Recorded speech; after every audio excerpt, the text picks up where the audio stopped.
Pew! Welcome back to the watch. I had to pause then because I didn't realize the live stream was playing in a separate window, and I got a double echo of sound. And I was like, what did I do? What did I do? I did something wrong. That's a rookie mistake I've been making for years. Yeah, I know, right? Oh, it's good to be back at it. Holy crap. You know, I found a little meme on Twitter that I think encapsulates what's been going on. And I'll share that now because it's been a bit wild. It's been a bit of a wild, not just week. It's been a bit of a wild year. So it's been a a rough year. It's the first week in January. Yeah, it's been a hell of a year these past 13 days. I can't wait for next week though. Oh yeah, there's a new change in leadership happening. There's a new sheriff in town. I mean, ain't gonna put up with none of this nonsense. I don't expect some of the changes to be immediate, but maybe they will. Like as soon as the election happened, there was some significant changes about how other world leaders were, approaching things. Yep. I'm, of course, primarily interested in the economy, improving across the world, as well as social media and death of the woke crap. I don't know how that's going to be affected immediately or not, especially YouTube. YouTube is just being crap. And I was watching a video actually that was talking about the recent changes at YouTube, which this is from an insider who's been talking with, all the YouTube stuff and literally confirmed every single thing I've been saying. He literally said, subscriber count basically means nothing now. If you have a large subscriber base, don't expect, your audience to be alerted to your videos. That's just not where YouTube is going. It's going to be kind of good for people who don't have a large audience, but people who do have a large audience, you're kind of screwed. You need a. That's so interesting. Yeah. Like, why is it interesting, Mike? I don't know. It just seems like YouTube's job, I thought, was to make money, right? So ideally, when you have a business, you want to this sort of thing. You want, and you're tailoring audiences. You want to send those audiences to the videos that they're more likely to watch. So, isn't that what the whole algorithm system's supposed to be about? It is. The algorithm is focusing now on not videos from the same creator, but videos of similar-ish topic, right? And so if I do a video on Naruto swords, right, it's not going to recommend, and people really like it, and I have done one, it's got over 200,000 views. This is a recent one, right? YouTube is not going to recommend them other Shadiversity videos. I want a video with over 200,000 views. Well, it's like they don't happen as often as they used to, Mike. So it's nice when it finally does happen, but instead they're going to recommend a whole heap of Naruto themed videos instead of Shadiversity ones. And so, it is what it is. And we just randomly lost Mike. Don't know where he went. You want me to blow my nose on camera? Well, maybe a warning. I was starting to have abandonment issues there for a minute, Mike. I was like, he just left. What's going on? Dad. Oh my gosh. Holy crap, Buddy Rabbit just gifted 10 Nights Watch memberships. You freaking legends. Nice. Thank you very much. Grab those memberships while they're available, people. Appreciate you, Buddy Rabbit. And also the ultimate make you feel more like I'm with you. The ultimate kahuna for $4.99 says, hey brother, big fan here. Have you read Wind of Truth yet? Any word on a sequel for your book? Wow, Mike, your Hedge Knight art was incredible. Probably high, Mike. Yeah. Mike's art is amazing, and you can see more of Mike's art on his YouTube channel. I do have a YouTube channel, and I'm doing art. I recognize that background. That's what I'm saying. So you don't feel as alone. You feel like I'm right here with you. It feels nice. I like it. So it was actually this video. I didn't expect us to get onto the YouTube topic. We're going to be getting onto all the topics, and of course the one on the thumbnail, because that is interesting. But Lit Dev is going to be a little late, and I want him joining in on this. So it was this video. Never seen the channel before, but it's talking about YouTube trends. And it's with this insider guy. He's one of those, people that like follow all the analytics, stay up to date on all this stuff. Yeah, I've seen him before. Yeah, it might take me too long to find the exact point where he basically says, yeah, your subscriber count doesn't mean spit now, basically. That's me paraphrasing. Let's see. On Vid Summit, the event I'm at now, and social media marketing world. But something happened that made him change. And I went on to talk about why he felt like something different. But you're not actually getting the views or the reach. The opportunity is that brand new channels this is where they can post content that can get discovered. So once in a while, like you and I have. It seems to be good for newer channels coming up, but established channels, yeah. It's just like, unpack a few things before we go on. It is interesting. This was sort of the point that remember we had last time we had this conversation. I was talking about how Adam Friend had told me that they always abandon their channel to make a new channel, because the more of your audience that views your channel, the more YouTube recommends it. So if you've got 100,000 subs but only 10,000 viewers, they view that as only 10% of your audience cares. Which is actually the average, being that like 10% of. Well, I mean, you know what I'm saying. It's like if you've got 80% of your audience caring, then or watching, then it's like YouTube's like, wow, these guys are really something. So it's like that's sort of been his thing, where he said, we don't let our channel get too big. We dump when we have too many. Your if ratio I could dump viewers to. I don't know if it's dump, but like I don't know how you do that, because if I could dump inactive subscribers, I probably would, right? I know, right? My channel's been around for over 10 years, and so you accrue a lot of just people who subscribe and then never, come back. And people move away from content creators. That's normal. And I suppose we're exploring the most American thing YouTube can do, and that's punish you for success. Yes. We were waiting for you to come. We'll finish this off. I think this is where they speak about the thing. Let's just hear. It's so fascinating. Basically, what you're saying is that we are seeing more content from strangers than we are from the channels we're subscribed to, because content is what's rising to the top. Now, there's downside to this if you're established and you've been in this a while, like you and I have. Because there is this quote of subscribers don't matter. And there's a lot of truth to that you might have a lot of subscribers, but you're not actually getting the views or the reach. The opportunity is that brand new channels can. So they talk about it a bit more, but you see that in your home feed. I'm getting recommended people that, and honestly, a lot of the recommendations I have no friggin' interest in at all. It's just like only rarely do I get a new recommendation from someone I don't know that's like, oh, it might be interesting, I'll check it out. But so I've been saying I noticed this at the beginning of last year, and I've been saying it. People are like, people are just not interested in your content, Shad. It's like, that's not true. If that's the case, it would be impossible to get a video over 200,000 views, which I got one like just a week or two ago. It's just that YouTube is arbitrarily choosing not to recommend most of my videos to my audience, and that's been screwing us over. And that's exactly the whole phenomenon was so common. Pretty much every single video from every single channel ended with, majority of my watchers are not subscribed to this channel. So, if you watch this video and liked it, please subscribe. It's like, and they showed the stats. It's always like 80% of watchers are not subscribed. So it almost feels like if you are subscribed to the channel, you are actually less likely to watch it. That's right. It's like, fair, I end a lot of my videos that way so that people will subscribe.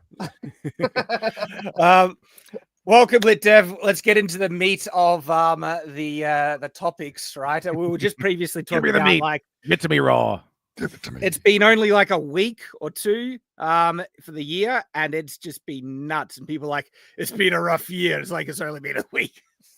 You would think that's rough. Wait until Trump takes office. Oh, dude. So that's actually what kicked us off on the Glorious. YouTube discussion, where I was saying, I hope it improves how content, will be shared. Like there won't be, arbitrary suppression of certain topics and other things like that. But I'm not sure it'll happen quickly. I think YouTube might even double down and get worse. It's my worry. But we'll have to wait and see on that front. Switching topics now. Guys, you've heard of Captain America: Brave New World? I assume? Oh yeah, absolutely. No. Oh Nope. yeah. No You know, idea yeah. what you're talking about, and I don't want to hear about it. Yeah, like That's the movie where they had the brilliant idea of like, you know what? We need to have the Red Hulk in here. Who could play the Red Hulk? Ancient Harrison Ford. Brilliant idea.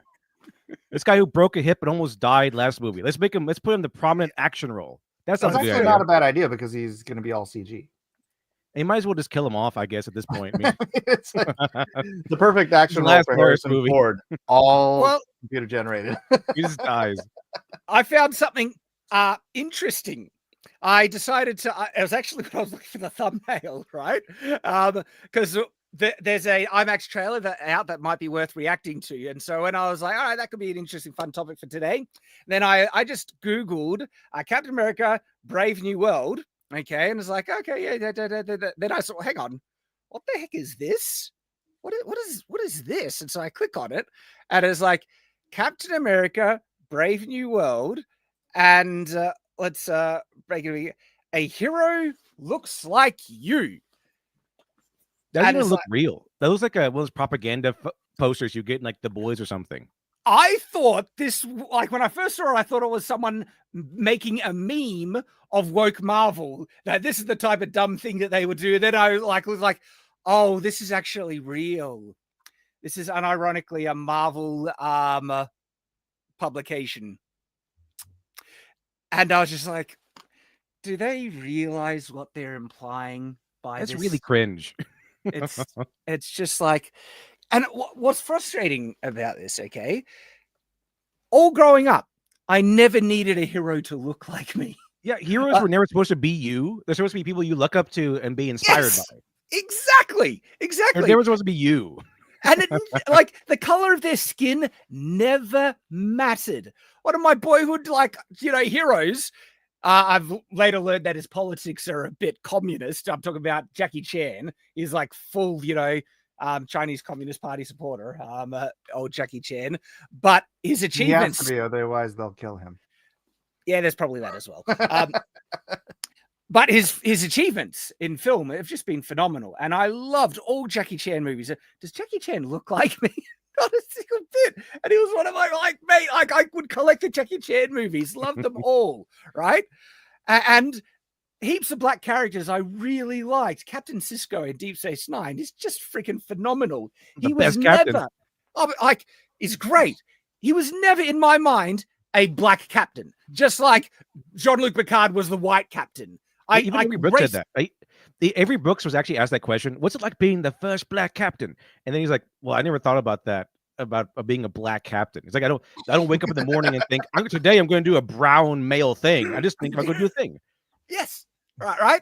So this insane overemphasis on seeing race and seeing color and everything like that has made the world legitimately a more racist place than it ever has been before. Almost, maybe not ever, but it's where I think we are far more racist now because of the attempt of being race conscious than we were in the 90s. Absolutely. Oh, yeah. It's all Obama's fault. Also, I want to point out that Avery Brooks is not necessarily apolitical. There's a lot of things. He had a lot of influence he had in DS9. Like there are a few episodes that center around like racial politics and everything. In fact, a little bit. The very end of DS9 was supposed to have him vanish, but he's like, he brought to the attention of the producers that the implications of him being a black dad vanishing. And so that's why at the end he goes, I'll be back maybe tomorrow, maybe yesterday. That's why he has that line. I'm going to get a pack of cigarettes. Oh, I'm back, son. I'm back. Get that bottle of milk pretty quickly here. Oh my gosh. And so This is the same type of race baiting slop that we saw coming out of the Rings of Power marketing push up to season 1, where they were, the actress who was playing the black elf, dwarf, she was like, oh, now, it's going to be more accessible for people of all colors. And we were like, what are the Rings was always accessible? Are you actually saying that if a person does not look like you in a certain media, that you should then not feel like you want to watch it? Because that's what the message of this thing is. I find it astonishing, in fact, that that what's that game? Squid Game is like the number one show, and it's like, wait a minute, this is the number one show in America, where the population of Asians is like 4% or something like that. How is this? It's just all of the Asians clearly are the ones that are making it the number one show. The artwork that's accurate. The artwork here isn't doing it any favors. It looks like a whole. It is not. This artwork looks like the story of a kid taking his like mentally deranged cousin to like a cosplay thing. Like it's supposed to be like my older cousin was born mentally handicapped, and now I have to go and he wants to participate in this cosplay contest. That's kind of what the movie's about. It's like that. But the underlining kind of message here is like, all right, do the people making this want everyone to take this to heart? That is like, if the character does not look like you should feel that there is almost a barrier from you enjoying the story or anything. Because what are they trying to say to white guys like me? That's the troubling, problematic message behind all of this. It's like, you guys really trying to push that message, which is a horribly racist message, by the way, that people need to look like you for you to sympathize or feel a connection with them, which is just so patently retarded, because people humanize so many things so easily. We humanize our pets. We humanize like there's a line in the Community where the guy says, I could give this pencil a name, and then when I do, and he does, and he snaps it, and they're like, oh, it's just a funny joke where how easily people humanize these. And like, I think a great example is actually WALL-E. The film WALL-E. Oh yeah, the robot, right, has a very kind of almost human story at the heart of what's happening with WALL-E, about finding, a personal connection, right, having friendship and not being lonely. And Wally's a friggin' robot, but people connect with that character because there's a actual human kind of, theme and message there. Like, we do not need people to look like us to connect to it. And this is not me saying that. And oddly enough, WALL-E has the most accurate future forecast for the human race. In terms of the fat people on the chairs that don't do anything. Being buried beneath all this trash and stuff. Maybe not the climate change stuff in WALL-E, but the just living in the pod and just staring at the screen all day, getting fatter and fatter. Yeah. At least in America, that's how we do things here now. I tell you what, there might be. I don't think it'll go that far, but there is some kind of cautionary truth there. I will absolutely admit.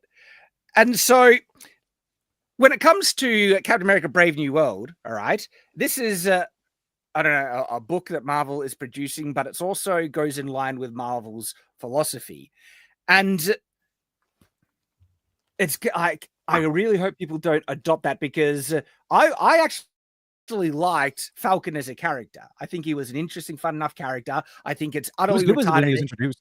Yeah, it was great. I think it's retarded that they're making him Captain America. I think that is just totally dumb. It's clearly done for political reasons. Yeah, because Bucky was right there. Bucky was right there. Literally. Bucky literally was the guy that became the next Captain America in the comic books. He was the most logical choice in the MCU as well. And they skipped over Bucky entirely. His character arc was super soldier. He's a super soldier.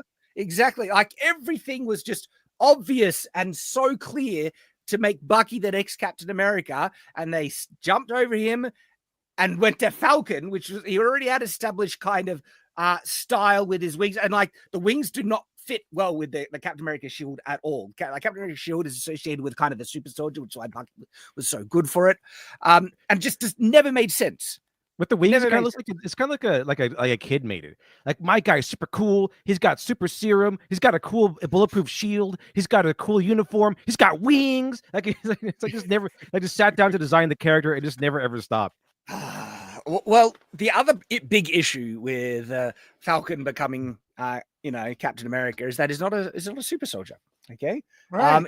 Kind of a big deal. It's an important part of the whole, being Captain America and fighting the people that he kind of fights and stuff. And so when I see images, he's technically not a super soldier, but he does have black man power, as I learned that is a He's thing. got plot armor too. Is that a thing? Is it? Yeah, black girl power. So black girl power was in Marvels. So I assume black man power. Black girls take their power from their men. Well, black girl magic. That's what it was. Black girl magic. Oh yeah, so black girl magic. Yes. So I guess it's like black man magic is what Falcon has. So I mean, that's kind of like on the same level as super soldier. Well, I assume. When I see an image like this, I just think, oh, he's dead. he's like squished under the shield. Hulk. What threat is the Hulk now? You can block his punch. Yeah, right. The shield. I do not think the shield is going to be protecting from that.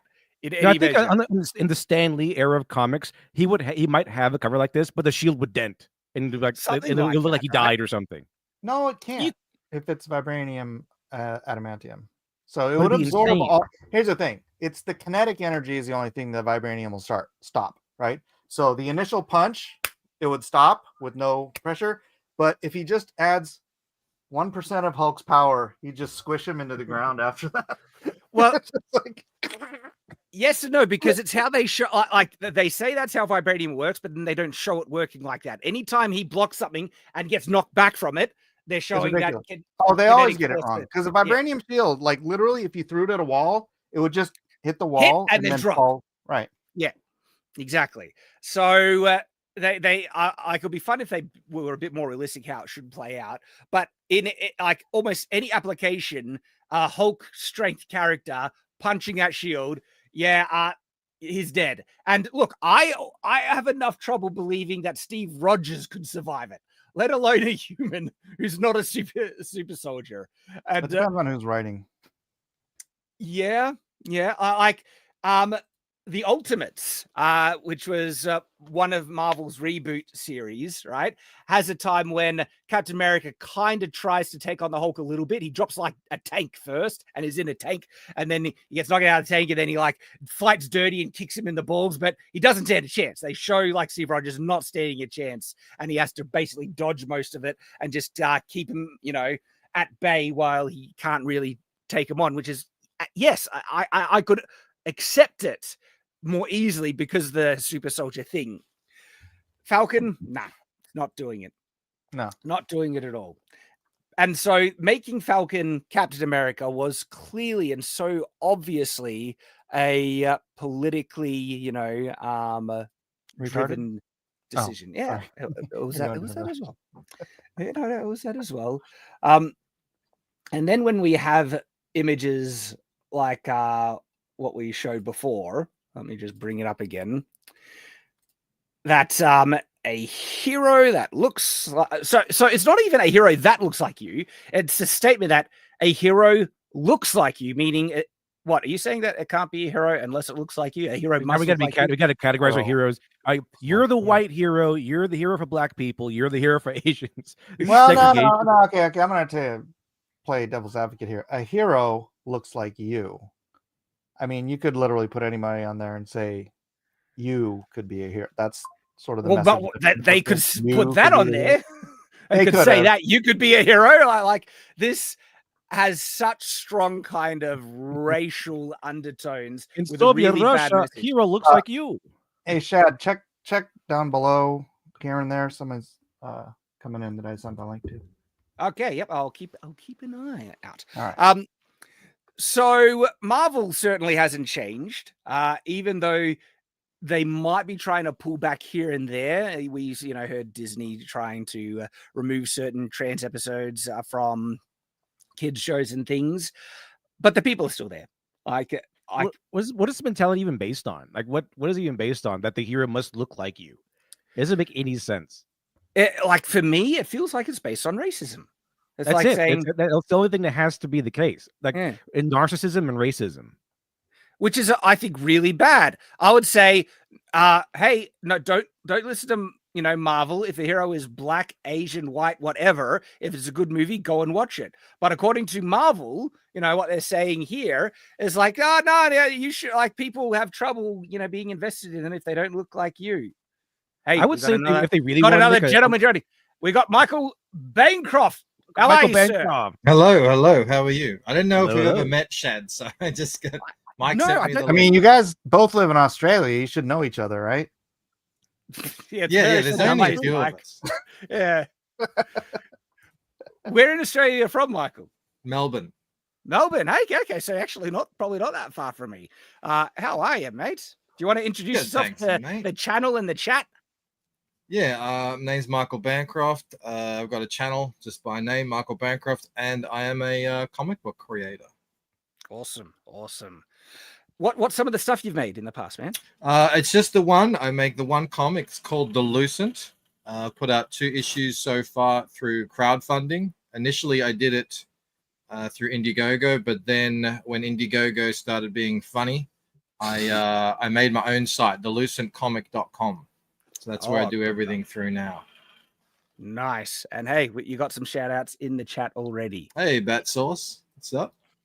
Nice, mate. Thanks for coming on. Appreciate you. And we are just chatting about Captain America: Brave New World. Oh, goody. Just straight off the bat, I am completely checked out of all mainstream comics and everything at the moment. I'm pure indie, but I'm always happy to come in and have a look and laugh at whatever they're however they're failing. Oh yeah, in current day.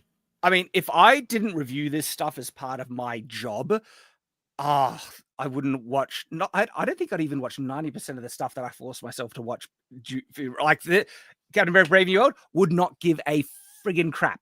I just wouldn't even be on my radar. But because Marvel has just decided to commit suicide on their franchise, they have a money making machine with Marvel. And what's really interesting. Like, Michael, have you heard of Marvel Rivals, the video game? Mm-hmm. Yep. Massive success. And 2 mics now. Yeah, I'll be Mike. Whenever this happens, I'm Michael, and Mike is Mike. Okay. That's how Mike is Mike. Michael's Michael. Gotcha. And Shad, what's your middle name? Mitchell. Mitchell. So close. Yeah, almost close. So Marvel Rivals shows that if you make something Marvel that's actually good, that depicts the characters looking awesome, doing awesome stuff, there is such a massive fan base ready to jump on board, right? But Disney and Marvel, instead, they want to do stuff like this. And this is the type of thing that would chase away most of the audience, because the message behind it is that white people shouldn't enjoy it because it has a black character, and which is a horribly racist message. That's essentially what the undertone that this type of thing is saying. And like I said, I like Falcon. I do think it's dumb what they're, forcing him into the Captain America role. So to me, a real hero would be against that. Yeah, you'd think it was. Like, I could put that in the movie, and the hero would have a big speech about how this is wrong. Isn't there an old Marvel comic with Steve Rogers inviting Falcon onto the Avengers, and Falcon turns him down, saying he doesn't want to be a token hire, basically? Did you guys see that old school comic? Wouldn't have been, old school. Wouldn't have been It's recent. Old. I wouldn't. No. It is old school. Man. Yeah, recent one would be like, sure, I'll take your job. Yeah, right. I'm stepping aside to make room for I remember it was a while. I haven't done these videos on these sort of culture war Marvel topics in a while, but I did one a while back from this actor who's playing what his name is. Mackie, is that his name? Anyway, Anthony Mackie, I think is the actor. Yeah. He was in an interview and he said that he wanted to see. He was sick. He was upset that he tried to watch Lord of the Rings and it was all mostly white people. And he was like, I want to see the Hobbits in the Hood or something like that. It was pretty, it was pretty weird. So he's fully on board with all this. Statement that only black people live in the hood. Well, there you go. All right. And what I can't stand is also the hypocrisy where they're like, yeah, let's change all the characters from their original kind of ethnic origin, where Lord of the Rings is a traditional English tale. It actually has an ethnic cultural foundation. All right. And they're like, oh yeah, change it. Holy crap! They even made Anne Boleyn black in one of the Netflix shows. It's insane. But if it's done in reverse, if anything is even hinted at a black character being made white, they lose their friggin' minds. They go absolutely ballistic. And by the way, it's not. I don't think it's a case of it actually happening because of the cultural crap storm they'll kick up, because of how hypocritical they are. But we've seen signs and hints. Like there was a meme made just to kind of prove this, where someone made T'Challa, an image of T'Challa, but it had a white guy in it. Like, was it? It's Ryan Gosling. You made the skin. You made the skin, yeah. It's canon. It's canon, though. Like, white Black Panther is actually canon from I think, an alternate universe comic. So they can't say anything about it. So it could be in there. Well, they lost their friggin' minds. Cultural appropriation, all this stuff. It was so funny. Awesome. I remember maybe about a year ago, there was I can't remember the character's name, but he was South American. And no, South American, not South African. Oh. And Sunspot is X-Men character. Oh, yeah.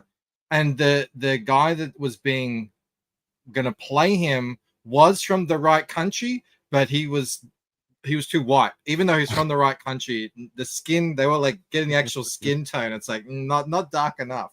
And in the comic, he's depicted as light skin and dark skin, depending on who's. Yeah, there's this weird misconception from people in like North America and maybe even Europe that they think that people from South America are all dark skinned. They must be all like mocha color. Argentina is like 95% European. It's like, it's like America. It's like South America is more like America than people contemplate, I mean, they think that about anyone coming from Egypt must be black as well. The whole Cleopatra being black thing. Which was resulted in that lawsuit, which I had no idea what happened in that lawsuit, but they were wrong. Like Egypt was not black. Egypt was what was called like the Ptolemaic Semitic. So there was a lot of Greek definitely influence. Cleopatra was Greek. Yeah, Ptolemaic. Yeah, Greek. Yeah. So they're trying to push the idea that they're trying to push the idea that everyone was black, and then white people just like snapped into existence one day. But they're definitely trying to push Egypt. They had the whole thing about Vikings, like the original Vikings were black, I guess, somehow. The original British too. The original British, also the original with the Assassin's Creed Shadow coming out, they're trying to push the idea that the original Japanese are all black. I'm sure they would love that. Oh my gosh! And so I guess we're all black if you leave us out in the sun long enough. It's the hypocrisy that gets me. I'm a purist when it comes to being accurate to lore and canon. Okay, so do not make black characters white. Do not make white characters black. Okay, keep their hair color the same. Like, I get annoyed when they change the color of a building that was described a certain way in a book, right? And so I want it to look the way it does. Now, there are some times when, even though I don't like, race change and stuff like that, that they might actually get away with it. And I think the best example, I've referred to it heaps, is Michael Clark Duncan playing Kingpin. And the reason why they chose him is that he was like the only actor they could find that one could act and also actually had the physical size that the Kingpin was supposed to have. Yeah. He had the charisma. Right. And they said, we felt like it would be more a more accurate depiction for the Kingpin to depict his size, because we had the actor that could do that versus keeping the skin color the same and not finding an actor that could depict that size. And I thought, okay, that's that's a lot more palatable when the reason is because of the actor or something. Like there's just say they've done it with Samuel L. Jackson and Nick Fury, and you might like that, you might hate it, but there really is only one Samuel L. Jackson in the world. He's irreplaceable in that sense. He has his charisma, his fan base, his everything. He brings his own thing. You can't just swap him out willy-nilly. So if that's what you want, that's what you're going for, that is more palatable. But if they're doing it, and most of the time in the comics especially, they're not doing it for that reason. They're doing it because it's our time. I had someone in a comment on my video just the other day saying, you had your turn. It's our turn now. I'm like, gosh, okay. Right. And that actually, that mindset is the mask off, because that similar thing comes up a lot where it's actually not about equality. Okay. It's about revenge and power. It's like, no, like, we don't want equal representation. We want all the representation and to be in the position of power. And then, like, it happens with feminism a lot, where they want to oppress men the way they perceive they had been oppressed. And so they want men out of the positions of power and women in the positions of power, just like what happened in the Barbie movie.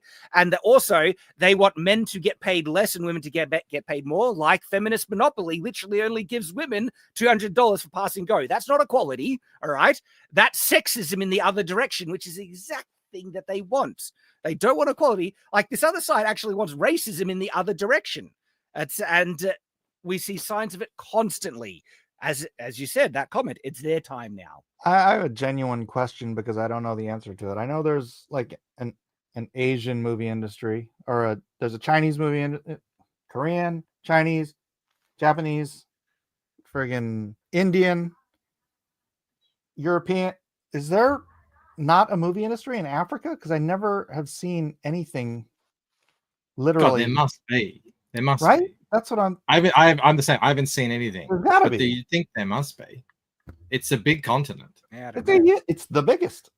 I mean, there are some social, political issues and difficulties that continent kind of faces regularly. Well, there would surely be North African film industry, I would imagine. Maybe. Algeria, I have no idea. Morocco, Maybe. Egypt. They're fairly modern-ish countries, aren't they? Is there any like cultural reason why? I mean, South Africa is fairly modern, but they are facing some really difficult stuff at the moment with their political parties and things that are happening there. So, yeah, I actually don't know, but there probably is. There probably is. It's just interesting how much they lose their crap when they see what they are trying to do, replace a lot of white characters with black, characters and stuff like that. When it even is hinted at the wrong way, they go ballistic.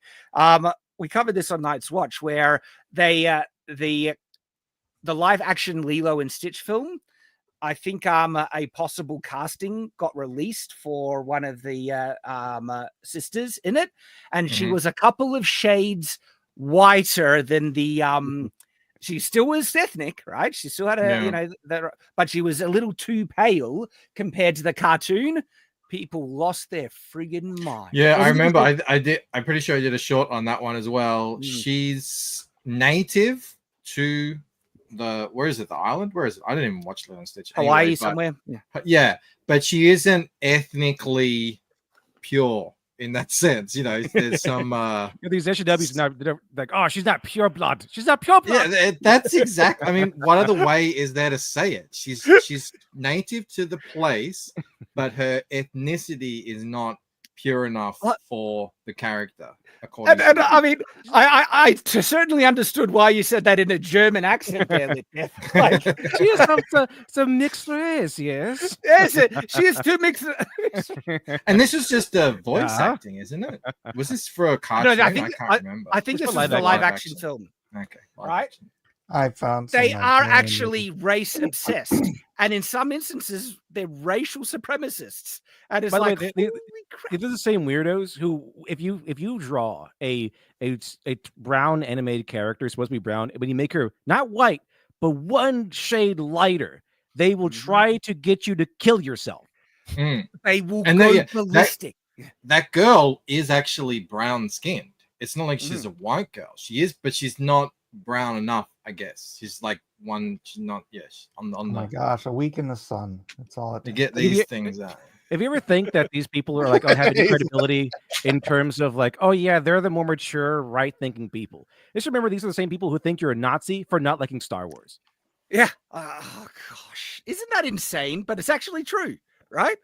Oh my gosh.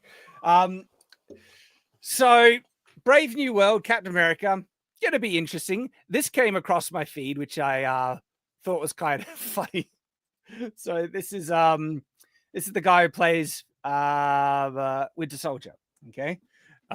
I think, can we talk about Marvel? Are you in? Oh Captain? yeah, Are you no, in? sorry. You mean Thunderbolts? Well, Thunderbolts, but Right. are you also in Captain America? I think that's been a little bit of a question. It's really awkward. I did not. I want you to channel Tom Holland right now. Sometimes he tells me. It's just like so I think that would be a no. Bucky does not appear in the next Captain America film. But he's going to be the Thunderbolts, which is it. That's a subject in and of itself. We've covered a bit on the channel already. I'm just disappointed. I love Thunderbolts as a cover. I'd rather watch Thunderbolts than this Captain America thing. Though. Well, the interesting thing is the reports are Thunderbolts has screened quite positively. They're saying now, by the way, that doesn't mean a thing. Like things that screen well have come out and they've been absolute dog crap. But okay, like Thunderbolts, they're saying is screening positively, but Captain America: Brave New World, like they've had when it first like wrapped up filming and they had test screenings, they refilmed the entire thing. This is like the film we're getting is an entire reshoot of what they had initially planned.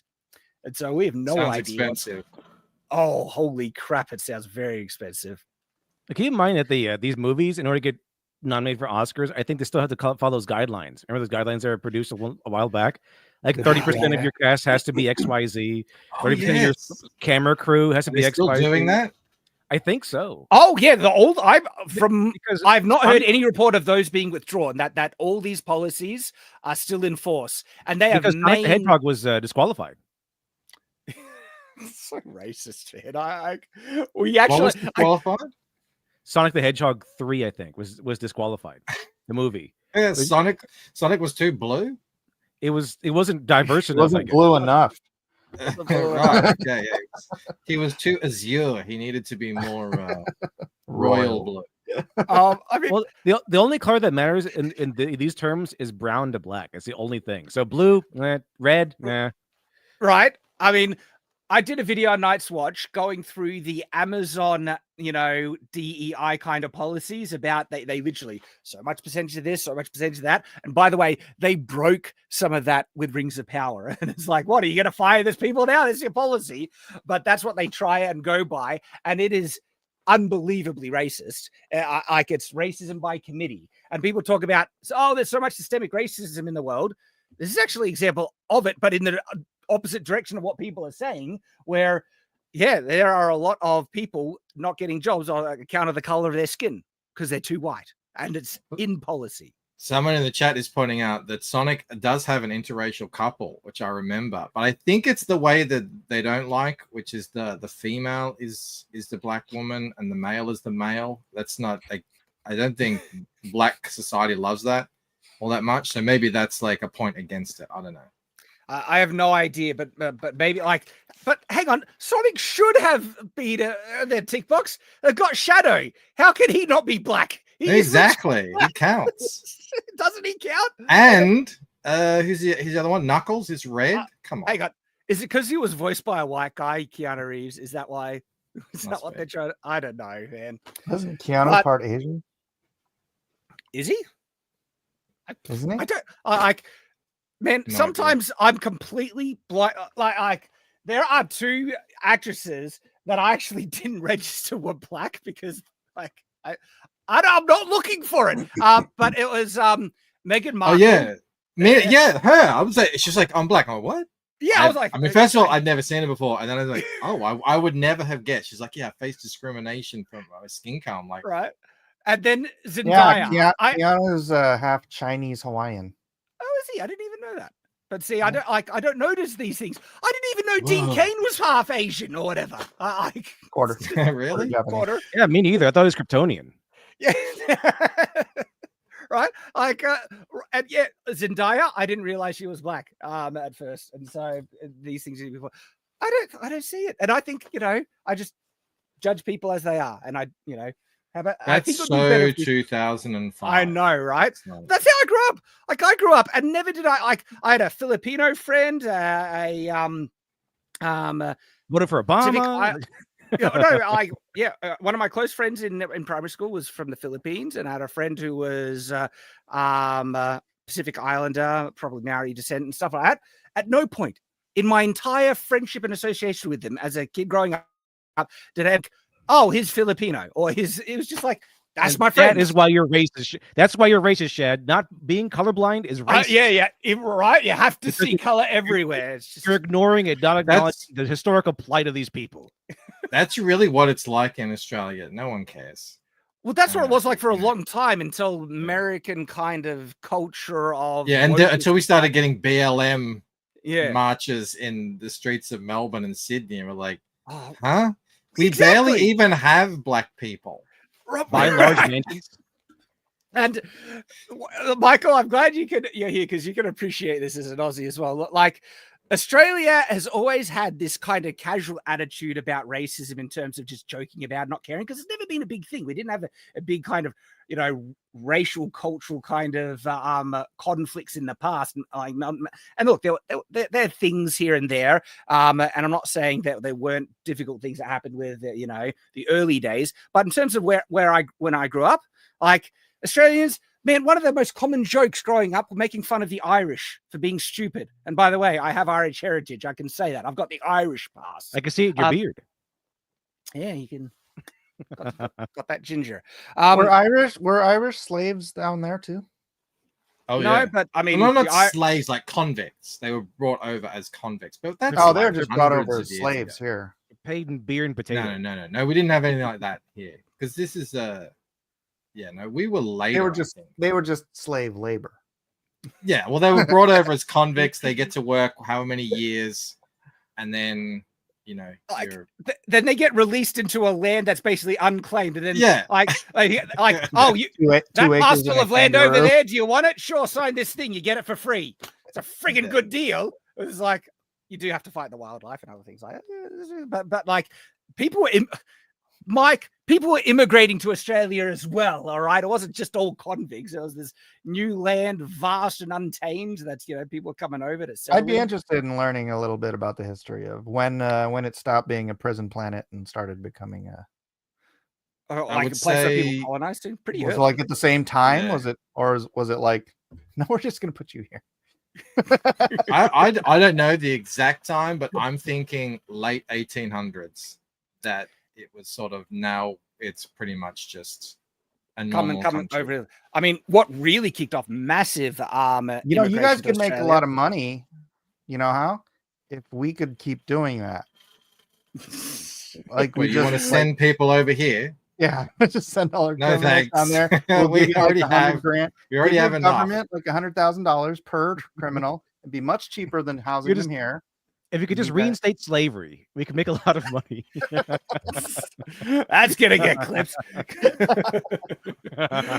Doesn't show his face. One of the things that kicked off massive immigration was the gold rushes. The Australian gold rushes like almost doubled the Australian population and helped establish a lot of. All the cities were already kind of established. That really kicked things off in a big way. Alrighty, let's grab some super chats and then we're gonna check out some of the trailer for Brave New World because there's a new IMAX one, and so that's gonna be interesting. The Ultimate Kahuna for 999 says, Mike, what fiction book would you like to illustrate based only on your interests? I'll let you answer that one and then we'll get to the rest. I mean, originally it was Game of Thrones, but I did all the covers for those, so it doesn't really matter. And if you'd ever finish it, King Killer Chronicles would be great. That would be good. It's taking him both. It's taken him a while. Sheesh, it's been like 10 years since he's worse than George. Is it worse than George? Is he taking longer than George? About as long time. Yeah. It's about the same amount of time. It's been like 12 years or so since the last one. Stupid, man. What was funny though is that he's become like this political like Minecraft streamer ever since then. Was he? Yeah, Patrick Rothfuss. He's become like a Minecraft streamer or something. Is he really weird? Oh yeah, he is woke as hell. But here's the funny part. So he has like a lot of fans, right? But they're all like really waiting on the next one because he's done some pretty shady things with that next book, like cause a publishing company to go out of business. But because he promised them the book, like 10 years ago, Ooh, and ooh. they put a lot of money in that, and it kind of went out of business, and they blamed him for that. Oh. But Oh, at man. one point during a stream, right, he went up to go get pizza, and he comes back angry. And he's like, "The freaking pizza boy asked me when the book was coming out." He's so pissed.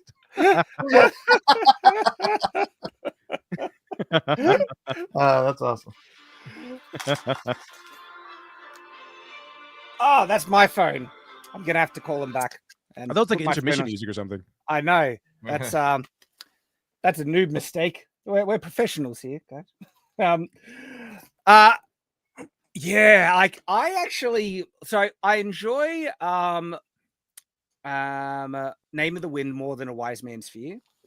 I got my second reading of Wise Man's Fear. I actually found some parts a bit harder to get through. I find those thicker fantasy books are probably more enjoyable than the first Face read. stuff? No, not the phase stuff. That actually found, like, I know it gets a bit too, Risky. far and risque into certain things. It was when he goes to the martial fighting culture, who don't believe that don't believe women get pregnant when they have sex, and it's just like that's just really dumb, like genuinely stupid as a world building element. And then the amount that culture gets fluffed up for being so incredibly awesome and mysterious, and they're so tough and everything like that, I just got ticked. I was like, oh, this is just, got a hard on for these people. By the way, Shad, I found it. I found the video where he gets A-logged by the pizza guy. Oh, it's like a minute. It's like a minute and a half long. It's not too long. no, we can share it. I mean, It is really funny though. This is Patrick Rothfuss, the author of Rothfuss, the King Killer Chronicles, which is Name of the Wind and Wise Man's Fear. Name of the Wind was really big when it came out. Got a lot of attention. Huge.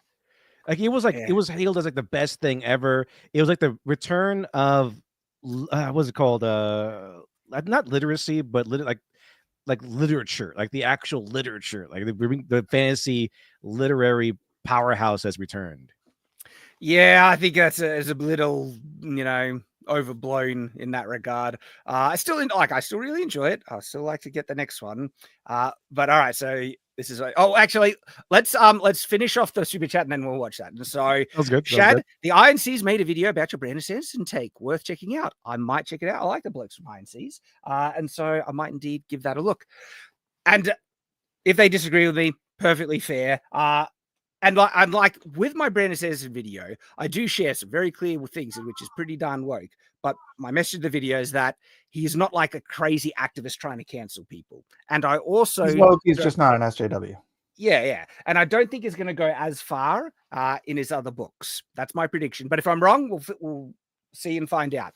And I actually really sympathize with people who like if the stuff in Winter Truth is too much for them and they're turned off by it, because that turns me off a lot as well. If you want to know the reason why I'm like haven't really gotten around to check out Winter Truth, not only that, the reports of the woke stuff in it. There's also been reports that it's just not his best work. It seems like all his weaknesses in the last book are in this one, but like multiplied to a larger degree.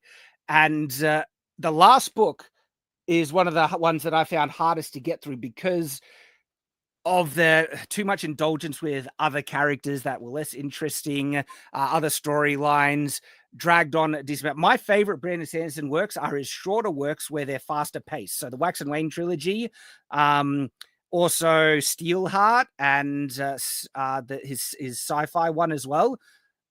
Those are what he considers his YA books, but I actually just think they're better written. They're more faster paced, more engaging, lots happening, great characters, lots of fun.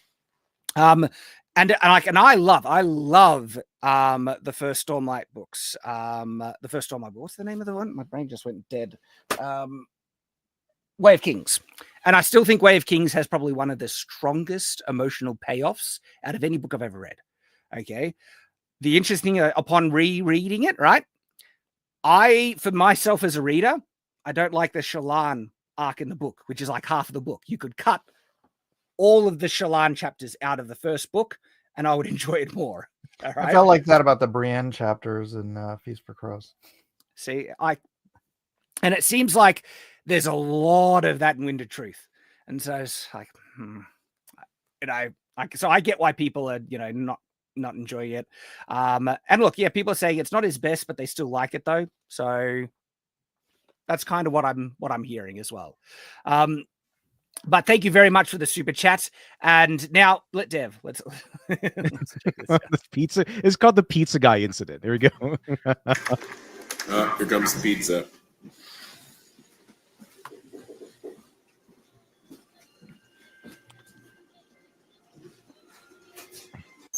Streaming Fallout 4, hey? He's mostly a streamer now. He's gonna not put the text writing up there. at all anymore. Oh, write a book. I'll try to make myself useful. See, this is what I'm trying to avoid is having my son just play video games for the rest of his life. Okay, that's interesting. The fundraiser. I'll tell you about the fundraiser in a little bit. Okay.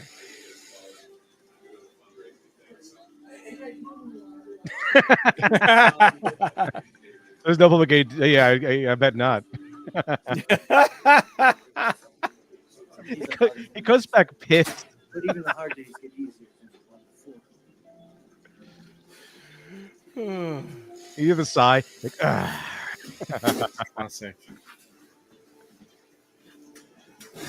So did you guys get to hear that?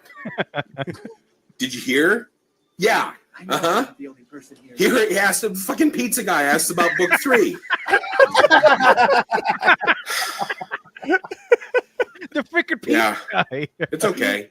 It comes from a place of love, right? But it is unescapable. Of course it's Absolutely unescapable. That's so crazy. Sanctuary Like Revival Podcast. the amount of aspiring writers who would kill to be in that position. Yeah. To have people, just random people they meet on the street, asking about your next book. He hates his fans now. He hates his fans to a horrendous degree. If his crazy woke, like we're not talking Brandon Sanderson woke, where Brandon is happy to have friends who are like opposed to him. I'm mates with him, and we see very differently politically and stuff like that. But if he's like a crazy woke activist, where like you're a misogynist if you don't like Star Wars type of bullcrap, he would. If he is like that, I don't know, but that would mean he would hate half of his fan base. Well, he was really mad by the fact that his fans kept asking for book 3. And he's like, at first, like, oh, it's coming. And then for a decade, he's been facing with the, hey, where's the next book? Where's the next book? For over a decade now. So he's been driven mad by that. And that's why he hates his fans. Also, the fundraiser thing. So what he did before on a stream, he did a thing where I can make the video too, but that's way too long. It's like 10 minutes. But what he did was he was playing Minecraft. He's like, if we can raise XYZ amount of money before I beat the dragon in Minecraft, so before I beat the game, I will release and read for you a couple of chapters from book 3.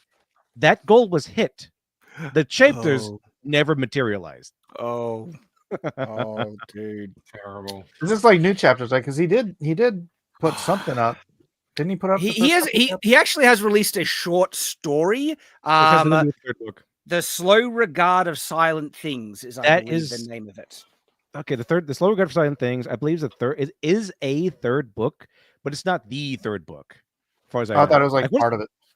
What's the second book called? I know there's a Wise Man's Fear, and then there's what's the second book called? It was Name of the Wind is first, Wise Man's Fear is second. Okay, yeah, Slow Regard for Silent Things is a third book, but it's not the third book. It's about Ari or some crap like that.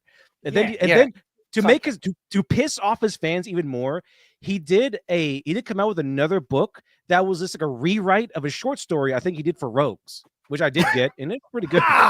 I knew I had it. Yeah, Slow Regard of there it is. Silent Things. And so this is it's a custom leather bound of it. That is a third book he wrote in that universe, but it's not the third book everyone's waiting for. I think the third book is called something of Stone. Heart of Stone. I don't even know the name. Yeah, I didn't even know he released the name.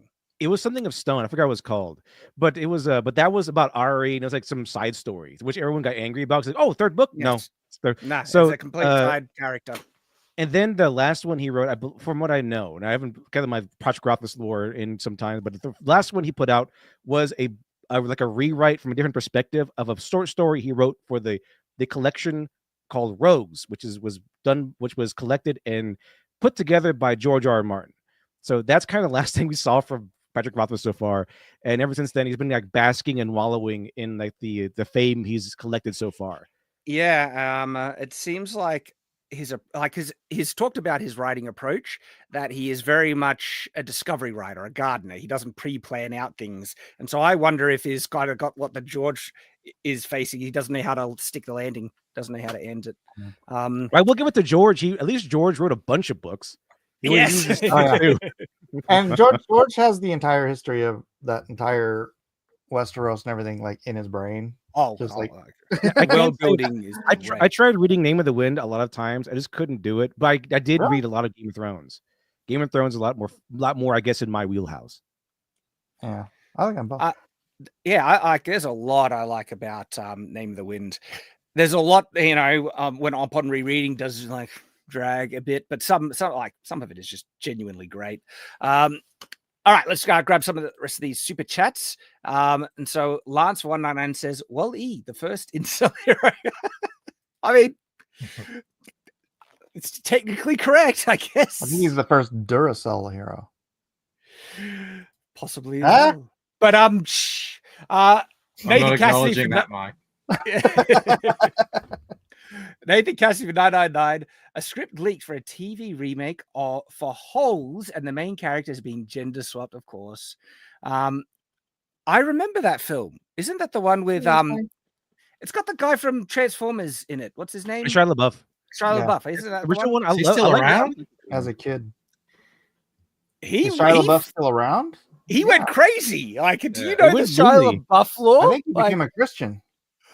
Like, he actually went a bit nuts, and he got in trouble for plagiarism. He started to literally like copy other people's stuff, and plagiarize blatantly, and get called out on it.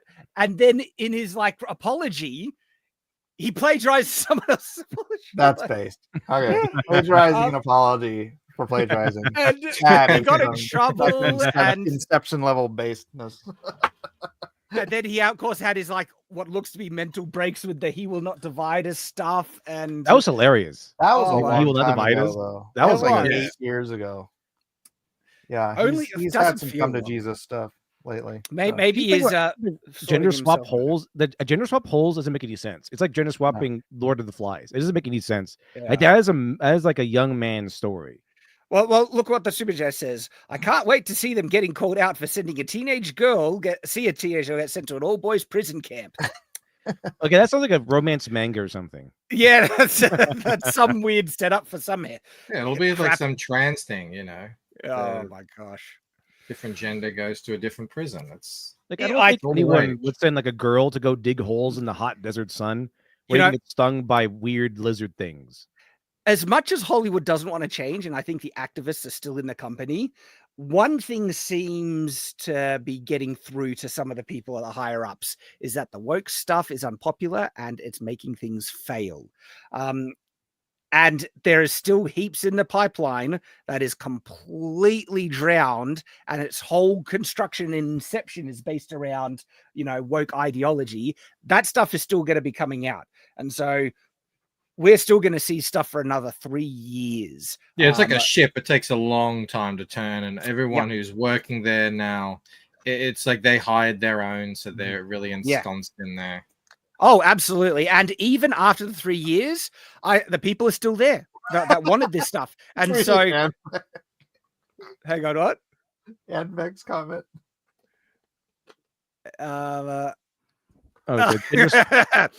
Keep saying gender swap holes. Yeah, just yes. Wouldn't that just speak to the heart of the issue? They will be gender swap holes.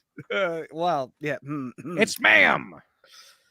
So even then, they're still in the companies, and so they're just going to try and be more subtle with their messaging. And so I don't even think that the new stuff coming out, unless they cleaned house or it's made by someone who's actually kind of based and wants to just make good stuff and can control the activists, I don't see much changing. So a lot of the, I think for me, a lot of the kind of, I wouldn't say the big blockbuster ones, but I've seen some movies recently that were completely devoid of any wokeness, some TV shows, I didn't notice it. I've been reading a lot of indie comics that like big ones from big publishers. Nothing in there that's woke. So there is stuff being made. There is. So that's good. And that wasn't happening, 2019, 2020. It was everywhere. It was just in everything. You couldn't escape it no matter what. We get some diamonds in the rough. Have you guys been watching any of the Landman? You heard of Landman? No, what's that? Oh, is that the one that the clip went viral of Billy Bob Thornton? Is that? Yep. Yeah. That was a great clip.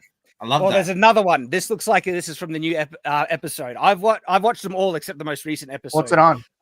For me, it's on Paramount Plus, I think. And so I don't know where it's streaming for in the US at the moment. Yeah, he schools this.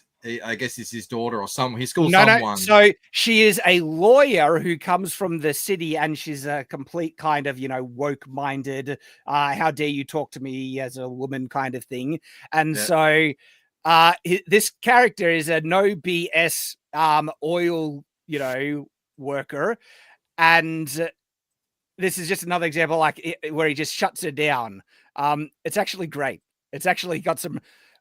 There are some mature things in it. There's some content warning. Not as bad as Game of Thrones, but it's here and there. Cover your ears, Michael. But is there? I'm not sure there is swearing. But Buy new pumps. What's wrong with these? You mean wells? Too shallow. How deep do they need to be? Dale? Between 10 and... So I don't want to get pinged for copyright, and we might, because this is a fairly long clip. But she ends up complaining about, it's hurting the environment, these wells. And so he says, if you drill at an angle, you can then frack it, and oil will come up, and it's a great technology enabling us to do it. And then she's like, technology Shame out here. Yeah, isn't this the technology that's causing earthquakes in Oklahoma? There were earthquakes in Oklahoma before fracking, ma'am. Okay. Jesus Christ. Tommy! Yeah. Look. Oh, there he is.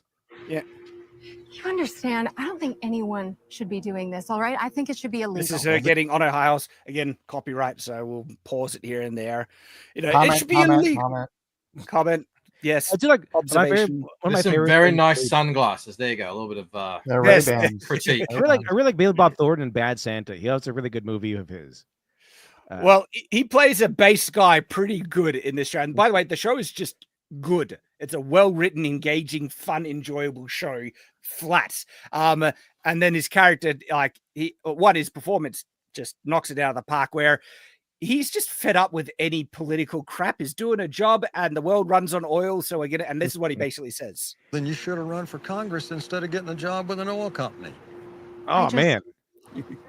I have a very hard time advocating for something I believe is wrong. Why should we now? Good and bad. Says don't the lawyer. factor into this, Rebecca. Our great-grandparents built a world that runs on this shit right here. Until it starts running on something else, we got to feed it, or the world stops. Yeah, bitch. And then then he drops this on her. Like, if you really care about your advocacy, listen to what he says. Hey, there is an alternative. You can throw your phone away and trade that Mercedes in for a bicycle or a horse and start hunting for your own food and living in a tent. But you'll be the only one, and it won't make a damn bit of difference. Plus, I hear the moral high ground gets real windy at night. Ace. Shut her down. And that's not the only time he does it in the show. And it's actually kind of funny because there's this other side to it where he has a daughter who is basically a knockout, and there's humorous moments where he doesn't want to know what his daughter is getting up to, but he knows that his daughter, and so he's also being the dad where he's trying to stop her from doing anything inappropriate. And he can't, there's a funny dynamic there, but at the same time, the daughter is approaching it where her goal is to get married and support her future husband. And so she wants to learn, she's like, I'm going to marry a quarterback, but my job is going to be, to support his business and all that stuff. And it's like, hang on, are they kind of promoting a traditional approach to marriage where the wife is going to support the husband's career kind of thing? And so there's things in there like that. It was like, oh, okay then, Landman, top tier show. High recommended at the moment. I need to watch that one. Yeah. Oh yeah. It's good stuff. Hey, did So, you say yeah. you were watching American Primeval the other week? Who? You. No. Oh, okay. Never mind. But yeah, there's some diamonds in the rough. You can find some good shows. Tulsa King, great stuff. And I enjoyed House of the Dragon season 2. There are some woke things kind of creeping in. Hopefully they'll reel it back. But we'll have to wait and see what comes out in the next few years to see if they continue. But I do think they're going to try and push it. They're going to try and push stuff in a subtle way. So we've got a super chat from Anvek for $10. Someone that looks like you, someone looks like you, Line, ain't working out well for Cali Fire Chief. Oh no, They they did God. that too. I've reacted to that a number of times. You guys have seen the video where she's saying, when you're about to save someone from a fire, it puts them at ease when they see that they look like you. It's like, no, it doesn't. no, it doesn't. It You puts just them wanna at ease when I'm out of the fire. And then what is Did she you trying to see the say? other one? Oh, was the- Can't one of even those see kids- them anyway. He you said, know, "Well, fires. you know, one of them was asked like something about pulling some. Do you think you could pull somebody out of a fire?" That's the same way. And blames the Same man. person. Blame- clip. Well, Same- if you're same using it for person, the the same. same Find clip. that. It's so It's bad. not in a bad situation. Unbelievable. If We're only you eyed can before find you it, out of because there. that clip is amazing and it's worth reacting to again. Because holy crap! Like just the comments you were saying, like you want someone to look like you, right?